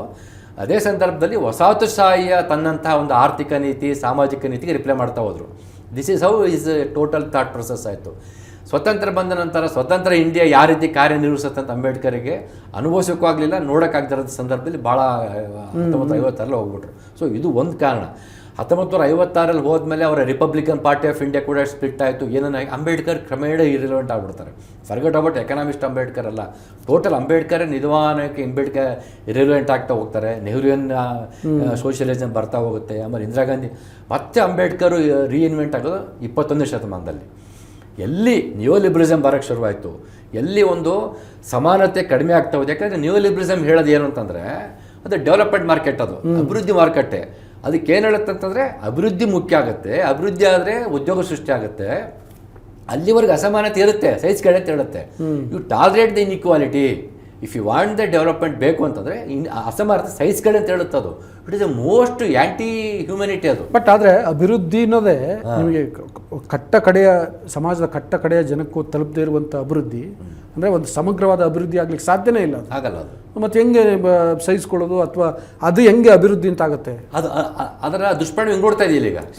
ಕೇವಲ 1% ಜನಸಂಖ್ಯೆ ಅಥವಾ 42% ಸಂಪತ್ತಿರುವಂಥದ್ದು. That is a reflection of that development. Yes, ಅಭಿವೃದ್ಧಿ ಆಗಿದೆ, ಆದರೆ ಅದು ಸರಿಯಾಗಿ ಆಗಿಲ್ಲ. ಯಾಕಂದರೆ ಉದ್ಯೋಗ ಸಿಗಲಿಲ್ಲ. ಇವತ್ತು ನೀವು ಅಂಬಾನಿ, ಅದಾನಿ ಬಗ್ಗೆ ಮಾತಾಡ್ತಾ ಇದ್ದೀವಿ. ಅವನು 8 ಲಕ್ಷ ಕೋಟಿ 10 ಲಕ್ಷ ಕೋಟಿ ಅವನ ಸಂಪತ್ತಿದೆ. ಅವನು ಉದ್ಯೋಗ ಸೃಷ್ಟಿ ಮಾಡ್ತಾರೆ 25,000 ಅಷ್ಟೇ. ಅವ್ನು ಸೃಷ್ಟಿ ಮಾಡೋ ಉದ್ಯೋಗ ಅವನ ಲೆವೆಲಿಗೆ ಉದ್ಯೋಗ ಸೃಷ್ಟಿ ಮಾಡಬೇಕಾಗಿರೋದು ಎಷ್ಟು? 5 ಲಕ್ಷ 20 ಲಕ್ಷ ಉದ್ಯೋಗ ಸೃಷ್ಟಿ ಮಾಡಬೇಕಾಗಿತ್ತು. ಅವ್ನು ಸೃಷ್ಟಿ ಮಾಡೋದು ಕೇವಲ 25,000 ಮಾತ್ರ. ಎಲ್ಲೂ ಉದ್ಯೋಗ ಸೃಷ್ಟಿ ಆಯಿತು? ಉದ್ಯೋಗ ಸೃಷ್ಟಿ ಆಗೋದಿಲ್ಲ. ಅದು ಅಂಬೇಡ್ಕರ್ ಹೇಳುವಂಥದ್ದು. ಅದಕ್ಕೆ ನಾನು ಇನ್ನೊಂದಿಷ್ಟು ಅಂಬೇಡ್ಕರ್ನ ನಾವು ಸ್ವಲ್ಪ ಇನ್ನೂ ಎಕ್ಸ್ಪ್ಯಾಂಡ್ ಮಾಡೋದಾದರೆ, ಅಂಬೇಡ್ಕರ್ ಎಕನಾಮಿಕ್ ಫಿಲಾಸಫಿ ಅಂದರೆ ಒಂದು ಕೃಷಿ ಮತ್ತು ಭೂ ಸುಧಾರಣೆ, ಅದು ಭಾಳ ದೊಡ್ಡ ಮಟ್ಟದ ಇವತ್ತಿನ ಅಂಬೇಡ್ಕರ್ ಎಕನಾಮಿ ಇವತ್ತು ರೆಲೆವೆಂಟ್ ಆಗುತ್ತೆ. ಇವತ್ತೇನು ನಾವು 1973ರಿಂದ 1979 ತನಕ ದೇವರಾಜ ಕಾಲದಲ್ಲಿ ಏನು ಬಂತಲ್ಲ ದೊಡ್ಡ ಮಟ್ಟದ ಪ್ರೊಸೆಸ್, ಅದು 5 ವರ್ಷದ ಪ್ರೊಸೆಸ್. ಅದು ಬಸಲಿಂಗಪ್ಪನವ್ರು ಇದ್ದರು, ಅಂಬೇಡ್ಕರ್, ದೇವರಾಜ ಅರಸು ಎಲ್ಲ ಕಾಂಗ್ರೆಸ್ ಒತ್ತಾಸೆಯಾಗಿ ಟೆನೆನ್ಸ್ ಆ್ಯಕ್ಟ್ ಬಂತು, ಗೇಣಿ ಪದ್ಧತಿ ರದ್ದೆ ಆಯಿತು, ಭೂಮಿ ಡಿಸ್ಟ್ರಿಬ್ಯೂಷನ್ ಆಯಿತು. ಅದೊಂದು ದೊಡ್ಡ ಕ್ರಾಂತಿ ಆಯಿತು ಅಲ್ಲಿ. That is what is Ambedkar. Ambedkar ಹೇಳೋದು ಅದನ್ನೇ. ಅಂಬೇಡ್ಕರ್ ಅವರ ಭೂ ಸುಧಾರಣೆ ಯಾವ ಥರ ಅಂತಂದರೆ ಇಟ್ ಇಸ್ ವೆರಿ ಕ್ಲಿಯರ್. ಈಗ ಒಬ್ಬ ವ್ಯಕ್ತಿ ಹತ್ರ 100 ಎಕರೆ ಭೂಮಿ ಇದ್ದು ಅವರು ಆ ವ್ಯಕ್ತಿ ಅಥವಾ ಕುಟುಂಬ ಜಮೀನ್ದಾರ್ ಕೊಟ್ಟು ಇಟ್ಸ್ ಫ್ಯೂಡಲಿಸಮ್ ಅಂತ ಆಗ್ಬೋದು, ಅಥವಾ ಈವತ್ತಿನ ಕಾಲಕ್ಕೆ ಕಾರ್ಪೊರೇಟೇಷನ್, ಅದು ಬಂಡವಾಳಶಾಹಿ ಅಂತ ಆಗ್ಬೋದು. ಅವ್ರ ಹತ್ರ 100 ಎಕರೆ ಭೂಮಿ ಇದ್ದು ಅವ್ನು 50 ಟನ್ ಪ್ರೊಡ್ಯೂಸ್ ಮಾಡಿದರೆ ಅಂಬೇಡ್ಕರ್ ರಿಜೆಕ್ಟ್ ಮಾಡುತ್ತೆ. ಅಂಬೇಡ್ಕರ್ ಆರ್ಥಿಕ ರೀತಿ ಅದನ್ನು ರಿಜೆಕ್ಟ್ ಮಾಡಿಬಿಡ್ತಾರೆ. It is not required. ಅದು ಫ್ಯಾಬಿನ್ ಸೋಷಿಯಲಿಸಮ್ ಅಲ್ಲ. ಅವ್ರು ಹೇಳೋದು 50 ಜನರ ಹತ್ರ 100 ಎಕರೆ ಇರಬೇಕು. 50 ಜನರ ಹತ್ರ 100 ಎಕರೆ ಇದ್ದರೆ ತಲಾ ಕುಟುಂಬನ ಆಗ್ಬೋದು, ಹೌಸ್ ಹೋಲ್ಡ್ ಆಗ್ಬೋದು, ವ್ಯಕ್ತಿ ಆಗ್ಬೋದು. ಇಟ್ ಇಸ್ ಅದು ಮುಖ್ಯ ಅಲ್ಲ. 2 ಎಕರೆ ಇರುತ್ತೆ. ಈ 50 ಕುಟುಂಬಗಳು ಸೇರಿ ಈ 30 ಟನ್ ಪ್ರೊಡ್ಯೂಸ್ ಮಾಡಲಿ. ಈ ವಾಟ್ಸ್ 20 ಟನ್ ಕಡಿಮೆ ಆದರೂ ಪರವಾಗಿಲ್ಲ, but it is distributed among the 50 family. ಒಂದು ಕುಟುಂಬ 50 ಟನ್ ಮಾಡೋಕ್ಕಿಂತ 50 ಕುಟುಂಬ 30 ಟನ್ ಮಾಡೋದು. That is what is Ambedkar ಭೂ ಸುಧಾರಣೆ philosophy. That is what is required ಇವತ್ತು. ಕೋಆಪರೇಟಿವ್, ಆಮೇಲೆ ಅಂಬೇಡ್ಕರ್ ಕೋಆಪರೇಟಿವ್ ತತ್ವ ಹೇಳ್ತಾರೆ. ಅದು ಇವತ್ತು ಅದು ತಂದುಬಿಟ್ಟಿದ್ದಿದ್ರೆ ಇಲ್ಲಿ ಜಾತಿನೇ ಇರ್ತಾರಲ್ಲ ಹಳ್ಳಿಗಳಲ್ಲಿ. ಅಂದರೆ ಅದು ಹೆಂಗೆ ಅಂತ ದಯವಿಟ್ಟು ಅಂದರೆ ಸಹಕಾರಿ ಒಂದು ಹಳ್ಳಿಯಲ್ಲಿ 20 ಎಕರೆ ಇದ್ದರೆ ಎಲ್ಲ ಕುಟುಂಬಗಳಲ್ಲಿ ಮಾಡುವಂಥದ್ದು. ಇಂಡಿವಿಜುವಲ್ ಭೂಮಿನೇ ಇರೋದಿಲ್ಲ ಅವ್ರ ಹತ್ರ. 50-20 ಕುಟುಂಬಗಳು ಸೇರಿ ಒಂದು 20 ಎಕರೆಯಲ್ಲಿ ಬೇಸಾಯ ಮಾಡುವಂಥದ್ದು, ಎಲ್ಲರೂ ಸೇರಿ ಮಾಡುವಂಥದ್ದು, ಎಲ್ಲರೂ ಸೇರಿ ಹಂಚ್ಕೊಳ್ಳುವಂಥದ್ದು. ಅಂದರೆ ಅಂದರೆ ನೀವು ವ್ಯಕ್ತಿ ಹತ್ರ ಆಸ್ತಿ ಮಾಡೋಂಗಿಲ್ಲ. It is a socialism. ಆಸ್ತಿ ಮಾಡೋಂಗಿಲ್ವಲ್ಲ, ಅದು ರಾಷ್ಟ್ರೀಕರಣ ಆಗ್ಬಿಡುತ್ತೆ. ಇಡೀ ಹಳ್ಳಿಗೆ ಸೇರಿಬಿಡುತ್ತೆ ಭೂಮಿ. ಅವಾಗ ಜಾತಿ ಇರೋದಿಲ್ಲ ಅಲ್ಲಿ. ಯಾಕಂದರೆ ಎಲ್ಲ ಜಾತಿಯವರು ಬಂದು ಅಲ್ಲಿ ವ್ಯವಸಾಯ ಮಾಡ್ತಾರೆ, ಎಲ್ಲ ಜಾತಿಯವರು ಅದನ್ನು ಹಂಚ್ಕೊಂತಾರೆ. ಸಹಕಾರ ತತ್ವದಲ್ಲಿ ಆಗುವಂಥದ್ದು ಅದು. ಭೂಮಿ ಹಂಚಿಕೆ ಆಗ್ಬಿಡುತ್ತೆ, ಸಮಾನ ಹಂಚಿಕೆ ಆಗ್ಬಿಡುತ್ತೆ. ಚೀನಾದಲ್ಲಿ ಅದು ಮತ್ತೊಂದು ಥರ ಇದೆ. ಚೀನಾ ಇವತ್ತಿಗೂ ಯಾಕೆ ಉಳ್ಕೊಂಡಿದ್ರೆ ಈ ಥರದ್ದೆಲ್ಲೋ ಚೀನಾದಲ್ಲಿ ಇವತ್ತಿಗೂ ಪ್ರೈವೇಟ್ ಓನರ್ಶಿಪ್ ಕೊಡೋದಿಲ್ಲ ಅವರು. ಪ್ರೈವೇಟ್ನವರಿಗೆ ಇಂಡಸ್ಟ್ರಿ ನಡ್ಸಕ್ಕೆ ಬಿಡ್ತಾರೆ, ಭೂಮಿ ಒಡೆತನ ಕೊಡಲ್ಲ. ನನಗೆ ಇಂಡಸ್ಟ್ರಿ ಮಾಡ್ಬೋದು ನಾನು, but I am not the owner of the land. ನಂಗೆ ಲೀಸ್ ಕೊಡ್ತಾರೆ ಅಷ್ಟೇ. ಸೊ ಅದೊಂಥರ ಸಹಕಾರಿ ತತ್ವನೇ. ಸೊ ಅಂದರೆ ಬೇರೆ ಬೇರೆ ರೀತಿಯಲ್ಲಿ ರಿಫ್ಲೆಕ್ಟ್ ಆಗ್ತಾ ಹೋಗುತ್ತೆ. ಸೊ ಇಲ್ಲಿ ಅದು ಕಳ್ಕೊಂಬಿಟ್ವಿ ನಾವು. ಭೂ ಒಡೆತನ ಕರ್ಕೊಂಬಿಟ್ವಿ, ಭೂ ಹಂಚಿಕೆ ಕರ್ಕೊಂಬಿಟ್ವಿ. ಇವತ್ತು ಸಹಕಾರಿ ಕೃಷಿ ಆಗಿಬಿಟ್ಟಿದ್ದರೆ ಇಲ್ಲಿ ಮೊನ್ನೆ ಮಾತಾಡಿದ್ರು, ರೈತ ಸಂಘಟನೆ ಮೊನ್ನೆ ಮಾತಾಡ್ತಿದ್ದಾರೆ ಸಹಕಾರ ಕೃಷಿ ಅಂತ ಅವ್ರ ಮ್ಯಾನಿಫೆಸ್ಟೋದಲ್ಲಿದೆ. ನಾನು ಅವ್ರನ್ನ ಕೇಳ್ತಿದ್ದೀನಿ, ನಿಮ್ಮ ಹತ್ರ ಅದಕ್ಕೂ ನೀಲನಕ್ಷೆ ಹೆಂಗಿದೆ? ಅಲ್ಲಿ ಹಳ್ಳಿಗಳಲ್ಲಿ ಒಕ್ಕಲಿಗರಿದ್ದಾರೆ, ಲಿಂಗಾಯತರಿದ್ದಾರೆ, ಬ್ರಾಹ್ಮಣರಿದ್ದಾರೆ, ದಲಿತರಿದ್ದಾರೆ, ಕೆಲವು ಅಲೋದಿಯಂ ಇನ್ ಕಲ್ಟಿವೇಶನ್. ಅಲ್ಲಿ ಮತ್ತೆ ಡಿವಿಷನ್ ಆಫ್ ಲೇಬರ್ ಆಗ್ಬಿಡುತ್ತಲ್ಲ. ಒಕ್ಕಲಿಗರಿಗೆ ಮಾತ್ರ ಟ್ರಾಕ್ಟರ್ ಉಳ್ತಾರೆ, ದಲಿತರನ್ನ ನೀವು ಮತ್ತೊಂದು ಸಣ್ಣ ಕೆಲಸ ಕೊಡ್ತೀರಾ. ಅದೇ ಅಂಬೇಡ್ಕರ್ ಅವಾಗ ಪ್ರಶ್ನೆ ಮಾಡಿದ್ರು, ಡಿವಿಷನ್ ಆಫ್ ಲೇಬರ್ಸ್ ವಾಪಸ್ಸು ಟೆಕ್ಸ್ಟೈಲ್ ಮಿಲ್ಗೆ ಹೋಗ್ಬೇಕಾದ್ರೆ ಕೇಳೋದು ಏನು ಕಂಡೀಷನ್? ಘನತೆ ಆದಂಥ ಉದ್ಯೋಗ ಕೊಡಿ. ಇದಕ್ಕೂ ಲಿಂಕ್ ಇದೆ, ಸಹಕಾರಿ ಕೃಷಿಗೂ ಲಿಂಕ್ ಇದೆ. ಅದೇ ರೀತಿ ಈ propagates recommends industrialisation, nationalisation of industry ಬಗ್ಗೆ ಮಾತಾಡ್ತಾರೆ. ಇಂಡಸ್ಟ್ರಿಗಳು ರಾಷ್ಟ್ರಲೈಸ್ ಮಾಡಿ ಆಮೇಲೆ ಅವರು MSME. ಇವತ್ತು ನೋಡಿ, ಇವತ್ತು ಇಡೀ ನವೋದಾರೀಕರಣದ ದೊಡ್ಡ ಪೆಟ್ಟಾಗಿದ್ದು, ಅದರಿಂದ ಅನಾಹುತ ಆಗಿದ್ದು MSME ಹಾಳಾಗಿದ್ದಕ್ಕೆ. ಅತಿ ಸಣ್ಣ ಮಧ್ಯಮ ಗಾತ್ರದ ಇಂಡಸ್ಟ್ರಿಗಳು ಅವರು 12 ಕೋಟಿ ಉದ್ಯೋಗ ಸೃಷ್ಟಿ ಮಾಡಬಲ್ಲವರಾಗಿದ್ದರು, ಉದ್ಯೋಗ ಕೊಡ್ತಾಯಿದ್ರು. GDP 45% ಕಾಂಟ್ರಿಬ್ಯೂಷನ್ನು MSME ಬರ್ತಾಯಿತ್ತು. ಇವತ್ತು MSME ನಾಶ ಆಗೋಗ್ಬಿಟ್ಟಿದೆ. ಅಂಬೇಡ್ಕರ್ MSMEಗಳನ್ನ ಬಲವಾಗಿ ಸಮರ್ಥನೆ, ಅವ್ರು MSME ಅಂತ ಕರಿತಾ ಇರಲಿಲ್ಲ, ಸಣ್ಣ ಕೈಗಾರಿಕೆಗಳು, ಸಣ್ಣ ಘಟಕಗಳು. ಹೇಗೆ 50 ಕುಟುಂಬಗಳಿಗೆ 2 ಎಕರೆ ಇರಲಿ ಅಂತ ಹೇಳಿದ್ರು, ಅದೇ ರೀತಿ ಸಣ್ಣವ್ರ ಹತ್ರ ಇಂಡಸ್ಟ್ರಿ ಇರಲಿ. ಆಮೇಲೆ ಗೃಹ ಕೈಗಾರಿಕೆಗಳು, ಏನು ಹೇಳ್ತಾರಲ್ಲ, ಸಣ್ಣ ಕಾಟೇಜ್ ಇಂಡಸ್ಟ್ರಿನ ಸಪೋರ್ಟ್ ಮಾಡ್ತಾರೆ. It's A Fabian socialism. ಇವತ್ತಿಗೆ ರೆಲೆವೆಂಟ್ ಅದು. ಇವತ್ತಿಗೆ ವಾಪಸ್ ನಾವು ನ್ಯೂ ಲಿಬರಲಿಸಮ್ನ ಅದಾನೀಕರಣ ಅಂತ ಏನು ಕರಿತಾ ಇದ್ದೀವಿ, ಅಂಬಾನೀಕರಣದಿಂದ ಹೊರಗೆ ಬರಬೇಕಂತಂದರೆ ಈ we'd come slowly like this cottage ಇಂಡಸ್ಟ್ರೀಸ್ಗೆ ಹಾಕ್ಸೋವಂಥದ್ದು, MSME ಡೆವಲಪ್ ಮಾಡುವಂಥದ್ದು. ಇಲ್ಲಿ ನೋಡಿ, ಅಂದರೆ ಹಳ್ಳಿಗಳ ವಿಷಯದಲ್ಲಿ ಗಾಂಧೀಜಿ ಗ್ರಾಮ ಸ್ವರಾಜ್ಯ, ಗ್ರಾಮಗಳು ಅಂತ ಮಾತಾಡ್ತಾರೆ. ಅಂಬೇಡ್ಕರ್ ಗ್ರಾಮ ಬಿಟ್ಟು ಹೊರಗಡೆ ಬನ್ನಿ, ಅದು ಜಾತಿ ವಿನಾಶಕ್ಕೋಸ್ಕರ ಹೊರಗಡೆ ಬನ್ನಿ ಅಂತ ಹೇಳ್ತಾರೆ. ಗುಡಿ ಕೈಗಾರಿಕೆಗಳ ವಿಷಯಕ್ಕೆ ಸಂಬಂಧಪಟ್ಟಂಗೆ, ಸಣ್ಣ ಕೈಗಾರಿಕೆಗಳ ವಿಷಯಕ್ಕೆ ಸಂಬಂಧಪಟ್ಟಂಗೆ ಅಂಬೇಡ್ಕರ್ ಮತ್ತು ಗಾಂಧೀಜಿ ಚಿಂತನೆಯಲ್ಲಿ ಅಲ್ಲೊಂದು ಸಾಮ್ಯತೆ ಇದೆ, ಕಾಣಿಸ್ತಿದೆ. ಬಟ್ ಅಲ್ಲಿ ಡಿಗ್ನಿಟಿ ಪ್ರಶ್ನೆ ಬಂದಾಗ ಗಾಂಧೀಜಿ ಏನು ಮಾಡ್ತಾರೆ ನೋಡಿ, ಗಾಂಧೀಜಿ ಆ ಸಬರಮತಿ ಆಶ್ರಮದಲ್ಲಿ ಕಸ್ತೂರ್ಬಾಗನೇ ಅವರ ಒಂದು ಟಾಯ್ಲೆಟ್ದು ಕ್ಲೀನಿಂಗ್ ಮಾಡಿದಾಗ ಆಕೆ ಹೊರಗೆ ಹಾಕ್ಬಿಟ್ಟು ಕತೆ ಇದೆಯಲ್ಲ, ನೀನು ಟಾಯ್ಲೆಟ್ ನೀನೇ ಕ್ಲೀನ್ ಮಾಡ್ಬೇಕು ಅಂತ ಹೇಳ್ಬಿಟ್ಟು ಎಲ್ಲ ಕಡೆ ಪಾಪ್ಯುಲರ್ ಆಗುತ್ತೆ ಅದು. ಸೊ ಅಂದರೆ ನಿಮ್ಮ ಕಕ್ಕಸನ್ನು ನೀವೇ ತೊಳಿಬೇಕಂದ್ರೆ ಗಾಂಧೀಜಿ ತಂದರು ಅಂತ ಹೇಳ್ಬಿಟ್ಟು, ಅಂದರೆ ನರೇಷನ್ ಹೆಂಗೆ ಬಿಲ್ಟ್ ಆಗ್ಬಿಡ್ತಂದರೆ ಬ್ರಾಹ್ಮಣರು ಕೂಡ ಇವತ್ತು ಆ ಕೆಲಸ ಮಾಡೋಕ್ಕೆ ಬ್ರಾಹ್ಮಣರ ಕೆಲವು ಮಾಡಿಸೋಂಥ ಮಟ್ಟಕ್ಕೆ ಮಾಡಿದ್ರು ಗಾಂಧಿ ಅಂತ ಪಾಪ್ಯುಲರ್ ಆಗುತ್ತೆ. ಅಂಬೇಡ್ಕರ್ ಲೆಟ್ರ್ ಬರೀತಾರೆ, ಬ್ರಾಹ್ಮಣರು ಮಾಡೋದು ಅನ್ನೋದು ಇದೆಯಲ್ಲ, ಅಲ್ಲಿ ಕ್ಯಾಸ್ಟ್ ಇದೆ ಅಂದರೆ ಅವ್ರಿಗೆ ಮತ್ತೆ ನೀವು ಶ್ರೇಷ್ಠತೆ ಕೊಡ್ತಾ ಇದ್ದೀರಾ. ಬ್ರಾಹ್ಮಣರು ಮಾಡ್ಬಿಟ್ಟು ನೋಡಪ್ಪ ಅಂದರೆ ಏನು, ಹಾಗೆ ನೀವು ಅವ್ರಿಗೂ ಶ್ರೇಷ್ಠತೆ ಆರೋಪಿಸ್ತಾ ಇದ್ರು. ಬ್ರಾಹ್ಮಣರು ಮಾಡಿದ್ರೆ ಬಿಡೋ ಟೋನ್ ಇರಬೇಕಾಗಿತ್ತು. ನೀವು ಈ ಸಾಮ್ಯತೆ ಇಲ್ಲಿ ಬರುತ್ತೆ, ಗುಡಿ ಕೈಗಾರಿಕೆ ಹಂತದಲ್ಲಿ ಬರುತ್ತೆ. When it comes to the dignity of the labour ಸ್ವಲ್ಪ ಕಡಿಮೆ ಆಗ್ಬಿಡುತ್ತೆ. ಅಲ್ಲಿ ಅಂಬೇಡ್ಕರಿಸಮ್ ಇಂಪಾರ್ಟೆಂಟ್ ಆಗುತ್ತೆ. ಈ ವಾಂಟ್ಸ್ ದ ಡಿಗ್ನಿಟಿಯಲ್ಲಿ. ಹಾಗೆ ನೀವು ನಮ್ಗೆ ಏನು ಮಾಡ್ತೀರಾ, ನನಗೆ ಕೆಳ ಹಂತದ ಜಾಬ್ ಕೊಡ್ತೀರಾ, ಮ್ಯಾನೇಜರ್ಗಳು ಮೇಲ್ಜಾತಿಯರು ಆಗ್ಬಿಡ್ತಾರೆ. You don't want that. ಆರ್ಥಿಕ ಚಿಂತನೆ ಈ ಥರ ಇದು ಇದು ಇದು ಇದು ಸಾಮಾಜಿಕ ನ್ಯಾಯದ ಫಿಲಾಸಫಿ ಕನೆಕ್ಟ್ ಆಗುತ್ತೆ. ನಾನು ಹೇಳ್ತಿರೋದು ನೋಡಿ, ಸಾಮಾಜಿಕ ನ್ಯಾಯನೂ ಕನೆಕ್ಟ್ ಮಾಡ್ತಾರೆ, ಆಂಥ್ರೋಪಾಲಜಿ ಕನೆಕ್ಟ್ ಮಾಡ್ತಾರೆ, ಸೋಷಿಯಾಲಜಿ ಕನೆಕ್ಟ್ ಮಾಡ್ತಾರೆ. ಈ ಆಧುನಿಕತೆ ಆರ್ಥಿಕ ಇವತ್ತು ನಾನು ಮೊನ್ನೆ ನನ್ನೊಂದು ವಿಡಿಯೋ ಮಾತಾಡಿ ಹೇಳಿದೆ, ಪ್ರಿಯಾಂಕ್ ಖರ್ಗೆ ಅವರಿಗೆ ಒಂದು ಗಿಫ್ಟ್, ಅದು ಪ್ರೈಸ್ ಇಲಾಖೆ ಸಿಕ್ಕಿತ್ತು, RDPR. ಹೌದು, ಅದೊಂದು ಚೀಫ್ ಮಿನಿಸ್ಟರ್ ಬಿಟ್ಟರೆ ನೆಕ್ಸ್ಟ್ ಪವರ್ಫುಲ್. ಅಲ್ಲಿ ಇಡೀ ಮೂರು ಟೈರ್ ವ್ಯವಸ್ಥೆ, ಗ್ರಾಮ ಪಂಚಾಯತಿ, ತಾಲೂಕ್ ಪಂಚಾಯತಿ, ಜಿಲ್ಲಾ ಪಂಚಾಯತಿ ಇವ್ರ ಕೈಯಲ್ಲಿರುತ್ತೆ. ಈ ಕ್ಯಾನ್ ಡನ್ ದ ಮಿರಾಕಲ್ಸ್. ಇಲ್ಲಿ ಮಾಡೋಕ್ಕಾಗ್ತಿಲ್ಲ ಅವ್ರ ಕೈಯಲ್ಲಿ. ನಾನು ಇವ್ರನ್ನ ಬ್ಲೇಮ್ ಮಾಡ್ತಿಲ್ಲ, ಅದು ಬೇರೆ ಚರ್ಚೆ, ಇವತ್ತಿನ ಚರ್ಚೆ ಅಲ್ಲ. ಅಂಬೇಡ್ಕರ್ ಆರ್ಥಿಕ ಚಿಂತನೆ ರಿಲೆವೆಂಟ್ ಆಗ್ತವೆ. ದಲಿತ ಎಂಪವರ್ಮೆಂಟ್ ಮಾಡ್ಬೋದಲ್ಲಿ. ಅಂಬೇಡ್ಕರ್ ಹೇಳಿದ್ದು ಆ ಕಾಲಕ್ಕಿತ್ತು. ಇಲ್ಲ ಅಂಬೇಡ್ಕರ್ ಇಲ್ಲ ಸರ್, ನಾನಿದ್ದೀನಿ, ಆ ಎಂಪವರ್ ದ ದಲಿತ್ಸ್ ಇನ್ ಪಂಚಾಯತ್ ವ್ಯವಸ್ಥೆ ಅಂತಂದಿದ್ರೆ ಅಂಬೇಡ್ಕರ್ ಒಪ್ಕೊಂಡ್ಬಿಡ್ತಿದ್ರೆ ಈ ಕಾಲಕ್ಕೆ. ಇದೇ ರೀತಿ ಅಪಾಯಿಂಟ್ಮೆಂಟ್ ಅಂಬೇಡ್ಕರ್ ಚಿಂತನೆ ಮಾಡ್ಬೋದಲ್ಲ, ಗುಡಿ ಕೈಗಾರಿಕೆ ಮಾಡ್ಬೋದಾಗಿತ್ತಲ್ಲ ಗ್ರಾಮೀಣ ಅಭಿವೃದ್ಧಿಯಲ್ಲಿ. ಹೌದೌದು. ಪಂಚಾಯತ್ ರಾಜ್ ಇಲಾಖೆಯಲ್ಲಿ 3 ಟೈಲಲ್ಲಿ ಅನೇಕ ರೀತಿಯ ಬದಲಾವಣೆ ಮಾಡ್ಬೋದಾಗಿತ್ತಲ್ಲ. ಈಗಲೂ ಕಾಲ ಮಿಂಚಿಲ್ಲ, ಮಾಡ್ಬೋದು. ಸೊ ಇದು ಆಧುನಿಕ ಆರ್ಥಿಕ ನೀತಿ ಬಂದಾಗ್ಲೂ ಈ ಥರ ಅಂದರೆ ನಾವು ಅಪ್ಡೇಟ್ ಮಾಡ್ಕೋಬೇಕು. ಅಂಬೇಡ್ಕರ್ ಆಗ ಹೇಳಿದ್ರಂತೇಳಿ ಟಿಪಿಕಲಾಗಿ 1 to 1 ಅಂತ ನಾವು ಮಾತಾಡೋಕ್ಕಾಗಲ್ಲ. ದೆರ್ ಇಸ್ ಎ ಡಿಫ್ರೆಂಟ್, ಕಾಲನೇ ಬದಲಾಗಿ ಹೋಗಿದೆ. ಇವತ್ತು ಟೆಕ್ನಾಲಜಿ ಬಂದ್ಬಿಟ್ಟು ಇವತ್ತು ಗೂಗಲ್ ಇರಿಲೆವೆಂಟ್ ಆಗುತ್ತೆ ನಾಳೆ. ನೀವೇ ಈ ಗ್ರೋಕು ಡೀಪ್ ಸೀಕ್ ಅಂತ ಬರೋದ್ರಿಂದನೇ ಇನ್ನು ಯಾರು ಗೂಗಲ್ಗೆ ಯಾಕೆ ಹೋಗ್ತಾರೆ? ಅದೇ ಗೂಗಲ್ ಇರಿಲೆವೆಂಟ್ ಆಗುವಂಥ ದಿನಗಳಲ್ಲಿದ್ದಾಗ ನಾವು ಅಂಬೇಡ್ಕರ್ನ ಅಪ್ಗ್ರೇಡೇಷನ್ ಈ ಕಾಲಕ್ಕೆ ಥಿಂಕ್ ಮಾಡೋದಕ್ಕೆ 2 ಥರ ನೋಡಬೇಕು.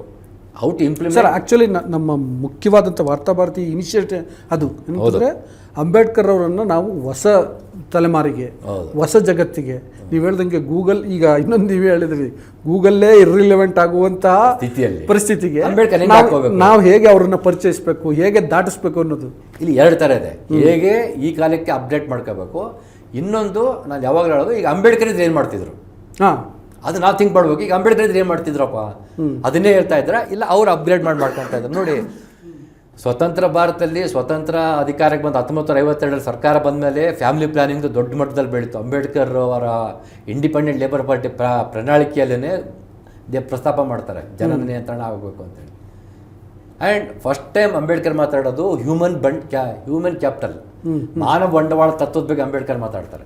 ಇವತ್ತು ದೊಡ್ಡ ಅಲ್ಲೂ ಎಕನಾಮಿಕ್ಸ್ ಇದೆ. ಅದೇ ಮಾನವ ಬಂಡವಾಳ ಎಕನಾಮಿಕ್ಸ್, ಹ್ಯೂಮನ್ ಕ್ಯಾಪಿಟಲ್ ಅದು ಎಕನಾಮಿಕ್. ಇವತ್ತು ದೊಡ್ಡದಲ್ಲ. ಮಾರ್ಕ್ಸಿಸಮ್ ಇನ್ನೊಂಥರ ಹೇಳುತ್ತೆ, ಸರ್ಪ್ಲಸ್ ವ್ಯಾಲ್ಯೂ ಅಂತ ಹೇಳುತ್ತಲ್ಲ. ಮಾರ್ಕ್ಸಿಸಮ್ ದೊಡ್ಡ ಕಾಂಟ್ರಿಬ್ಯೂಷನ್ ಏನು, ಸರ್ಪ್ಲಸ್ ವ್ಯಾಲ್ಯೂ, ಮಿಗುತಾಯಿ ಮೌಲ್ಯ ಅಂತಂದರೆ ಈ ಒಂದು ಪುಸ್ತಕದ ಬೆಲೆ 50 ರೂಪಾಯಿ ಇತ್ತು, ಮುಂದಿನ ವರ್ಷ ಇದ್ರ ಬೆಲೆ 70 ರೂಪಾಯಿ ಆಗುತ್ತೆ, 20 ರೂಪಾಯಿ ಜಾಸ್ತಿ ಆಗುತ್ತೆ. ಅದ್ರ ಲಾಭ ಇವನಿಗೆ ಹೋಗುತ್ತೆ, ಆದರೆ ಕಾರ್ಮಿಕರ ವೇತನ ಅಷ್ಟೇ ಇರುತ್ತೆ. ಅಂದರೆ ಎಕ್ಸ್ಟ್ರಾ ಕೆಲಸ ಮಾಡ್ತಾರೆ, ಆ ದುಡ್ಡಲ್ಲಿ ಇವನಿಗೆ ಬರುತ್ತೆ, ಮಿಗುತ್ತಾ ಸರ್ಪ್ಲಸ್. ಅದನ್ನೇ ಅಂಬೇಡ್ಕರ್ ಹೇಳೋದು ಹ್ಯೂಮನ್ ಕ್ಯಾಪಿಟಲ್ ತತ್ವ. It's a principle of social capital and human capital. ಅದನ್ನ ಹೆಂಗೆ ನೋಡ್ಬೇಕನ್ನೋದು ಕೂಡ ಅಂಬೇಡ್ಕರ್ ಎಕನಾಮಿಕ್ಸಲ್ಲಿದೆ. ಮಾನವ ಬಂಡವಾಳ ಮತ್ತು ಸಾಮಾಜಿಕ ಬಂಡವಾಳವನ್ನು ಆರ್ಥಿಕ ಬಂಡವಾಳವಾಗಿ ನೋಡೋದು ಹೇಗೆ ಅನ್ನೋರು ಸೋಷಿಯಲಿಸಮ್ ಹಿನ್ನೆಲೆ ಮಾತಾಡ್ತಾರೆ. ಅದೇ ನುಡಿಕಟ್ಟ ನೀವು ನ್ಯೂ ಲಿಬರಲಿಸಮಲ್ಲಿ ಮಾತಾಡ್ಬೋದು, ಬಂಡವಾಳಶಾಹಿ ನುಡಿಕಟ್ಟಲು ಮಾತಾಡ್ಬೋದು, ಸೋಷಿಯಲ್ ನುಡಿಕಟ್ಟಲು ಮಾತಾಡ್ಬೋದು. ಅಂಬೇಡ್ಕರ್ ಅದನ್ನು ಸೋಷಿಯಾಲಜಿ ನುಡಿಕಟ್ಟಲು ಮಾತಾಡ್ತಾರೆ. Because is a humanist, is a ಮಾನವತಾವಾದಿ. Yes, exactly. Sir, thank you. Actually ನಾನು ಏನು ಅಂದ್ಕೊಳ್ತಿದ್ದೆ ಅಂದರೆ, ಅಂಬೇಡ್ಕರ್ ಅವ್ರನ್ನ ಮೀಸಲಾತಿ, ಸಂವಿಧಾನ, ಅವ್ರ ಕಾನೂನು ಪಂಡಿತರು ಇದಕ್ಕೆ ಈ ಚೌಕಟ್ಟಲ್ಲಿ ಸೀಮಿತಗೊಳಿಸಬಾರ್ದು, ಅವ್ರದ್ದು ಸಮಗ್ರ ಚಿತ್ರಣವನ್ನು ಕಟ್ಕೊಡ್ಬೇಕು ಅಂತ ಅನ್ನುವಂಥದ್ದು ಉದ್ದೇಶ ಆಗಿತ್ತು. ಶ್ರೀಪಾದ್ ಭಟ್ ಅವರು ಡೆಫಿನೆಟ್ಲಿ ಅದಕ್ಕೆ, ಅಂದರೆ ನನ್ನ ಆಶಯಕ್ಕೆ, ವಾರ್ತಾಭಾರತಿ ಆಶಯಕ್ಕೆ ಸ್ಪಂದಿಸಿದ್ದಾರೆ. ಅಂಬೇಡ್ಕರ್ ಅಂತಂದರೆ ಇಷ್ಟಲ್ಲ, ಅವ್ರದ್ದು ಬಹಳ ದೊಡ್ಡ ವ್ಯಕ್ತಿತ್ವ ಅನ್ನುವ ನಿಟ್ಟಿನಲ್ಲಿ ಸಮಗ್ರ ಚಿತ್ರಣವನ್ನು ಕಟ್ಕೊಡ್ಲಿಕ್ಕೆ ಪ್ರಯತ್ನ ಮಾಡಿದ್ದಾರೆ. ಈ ನಿಟ್ಟಿನಲ್ಲಿ ಈ ವಿಡಿಯೋ ನಿಮಗೆ ಇಷ್ಟ ಆಗುತ್ತೆ ಅಂತ ಅಂದ್ಕೊಂಡಿದ್ದೀನಿ. ಅದರಿಂದ ಮತ್ತೆ ನಾನು ರಿಕ್ವೆಸ್ಟ್ ಮಾಡ್ತಿದ್ದೀನಿ, ವಾರ್ತಾಭಾರತಿಯ ಫೇಸ್ಬುಕ್, ಇನ್ಸ್ಟಾಗ್ರಾಮ್ ಮತ್ತು ಯೂಟ್ಯೂಬ್ ಚಾನಲ್ಗಳನ್ನು ಸಬ್ಸ್ಕ್ರೈಬ್ ಮಾಡಿ, ಲೈಕ್ ಮಾಡಿ, ಶೇರ್ ಮಾಡಿ. Thank you. ನಾನು ಧರಣೀಶ್ ಪುಕ್ಕನಕೆರೆ.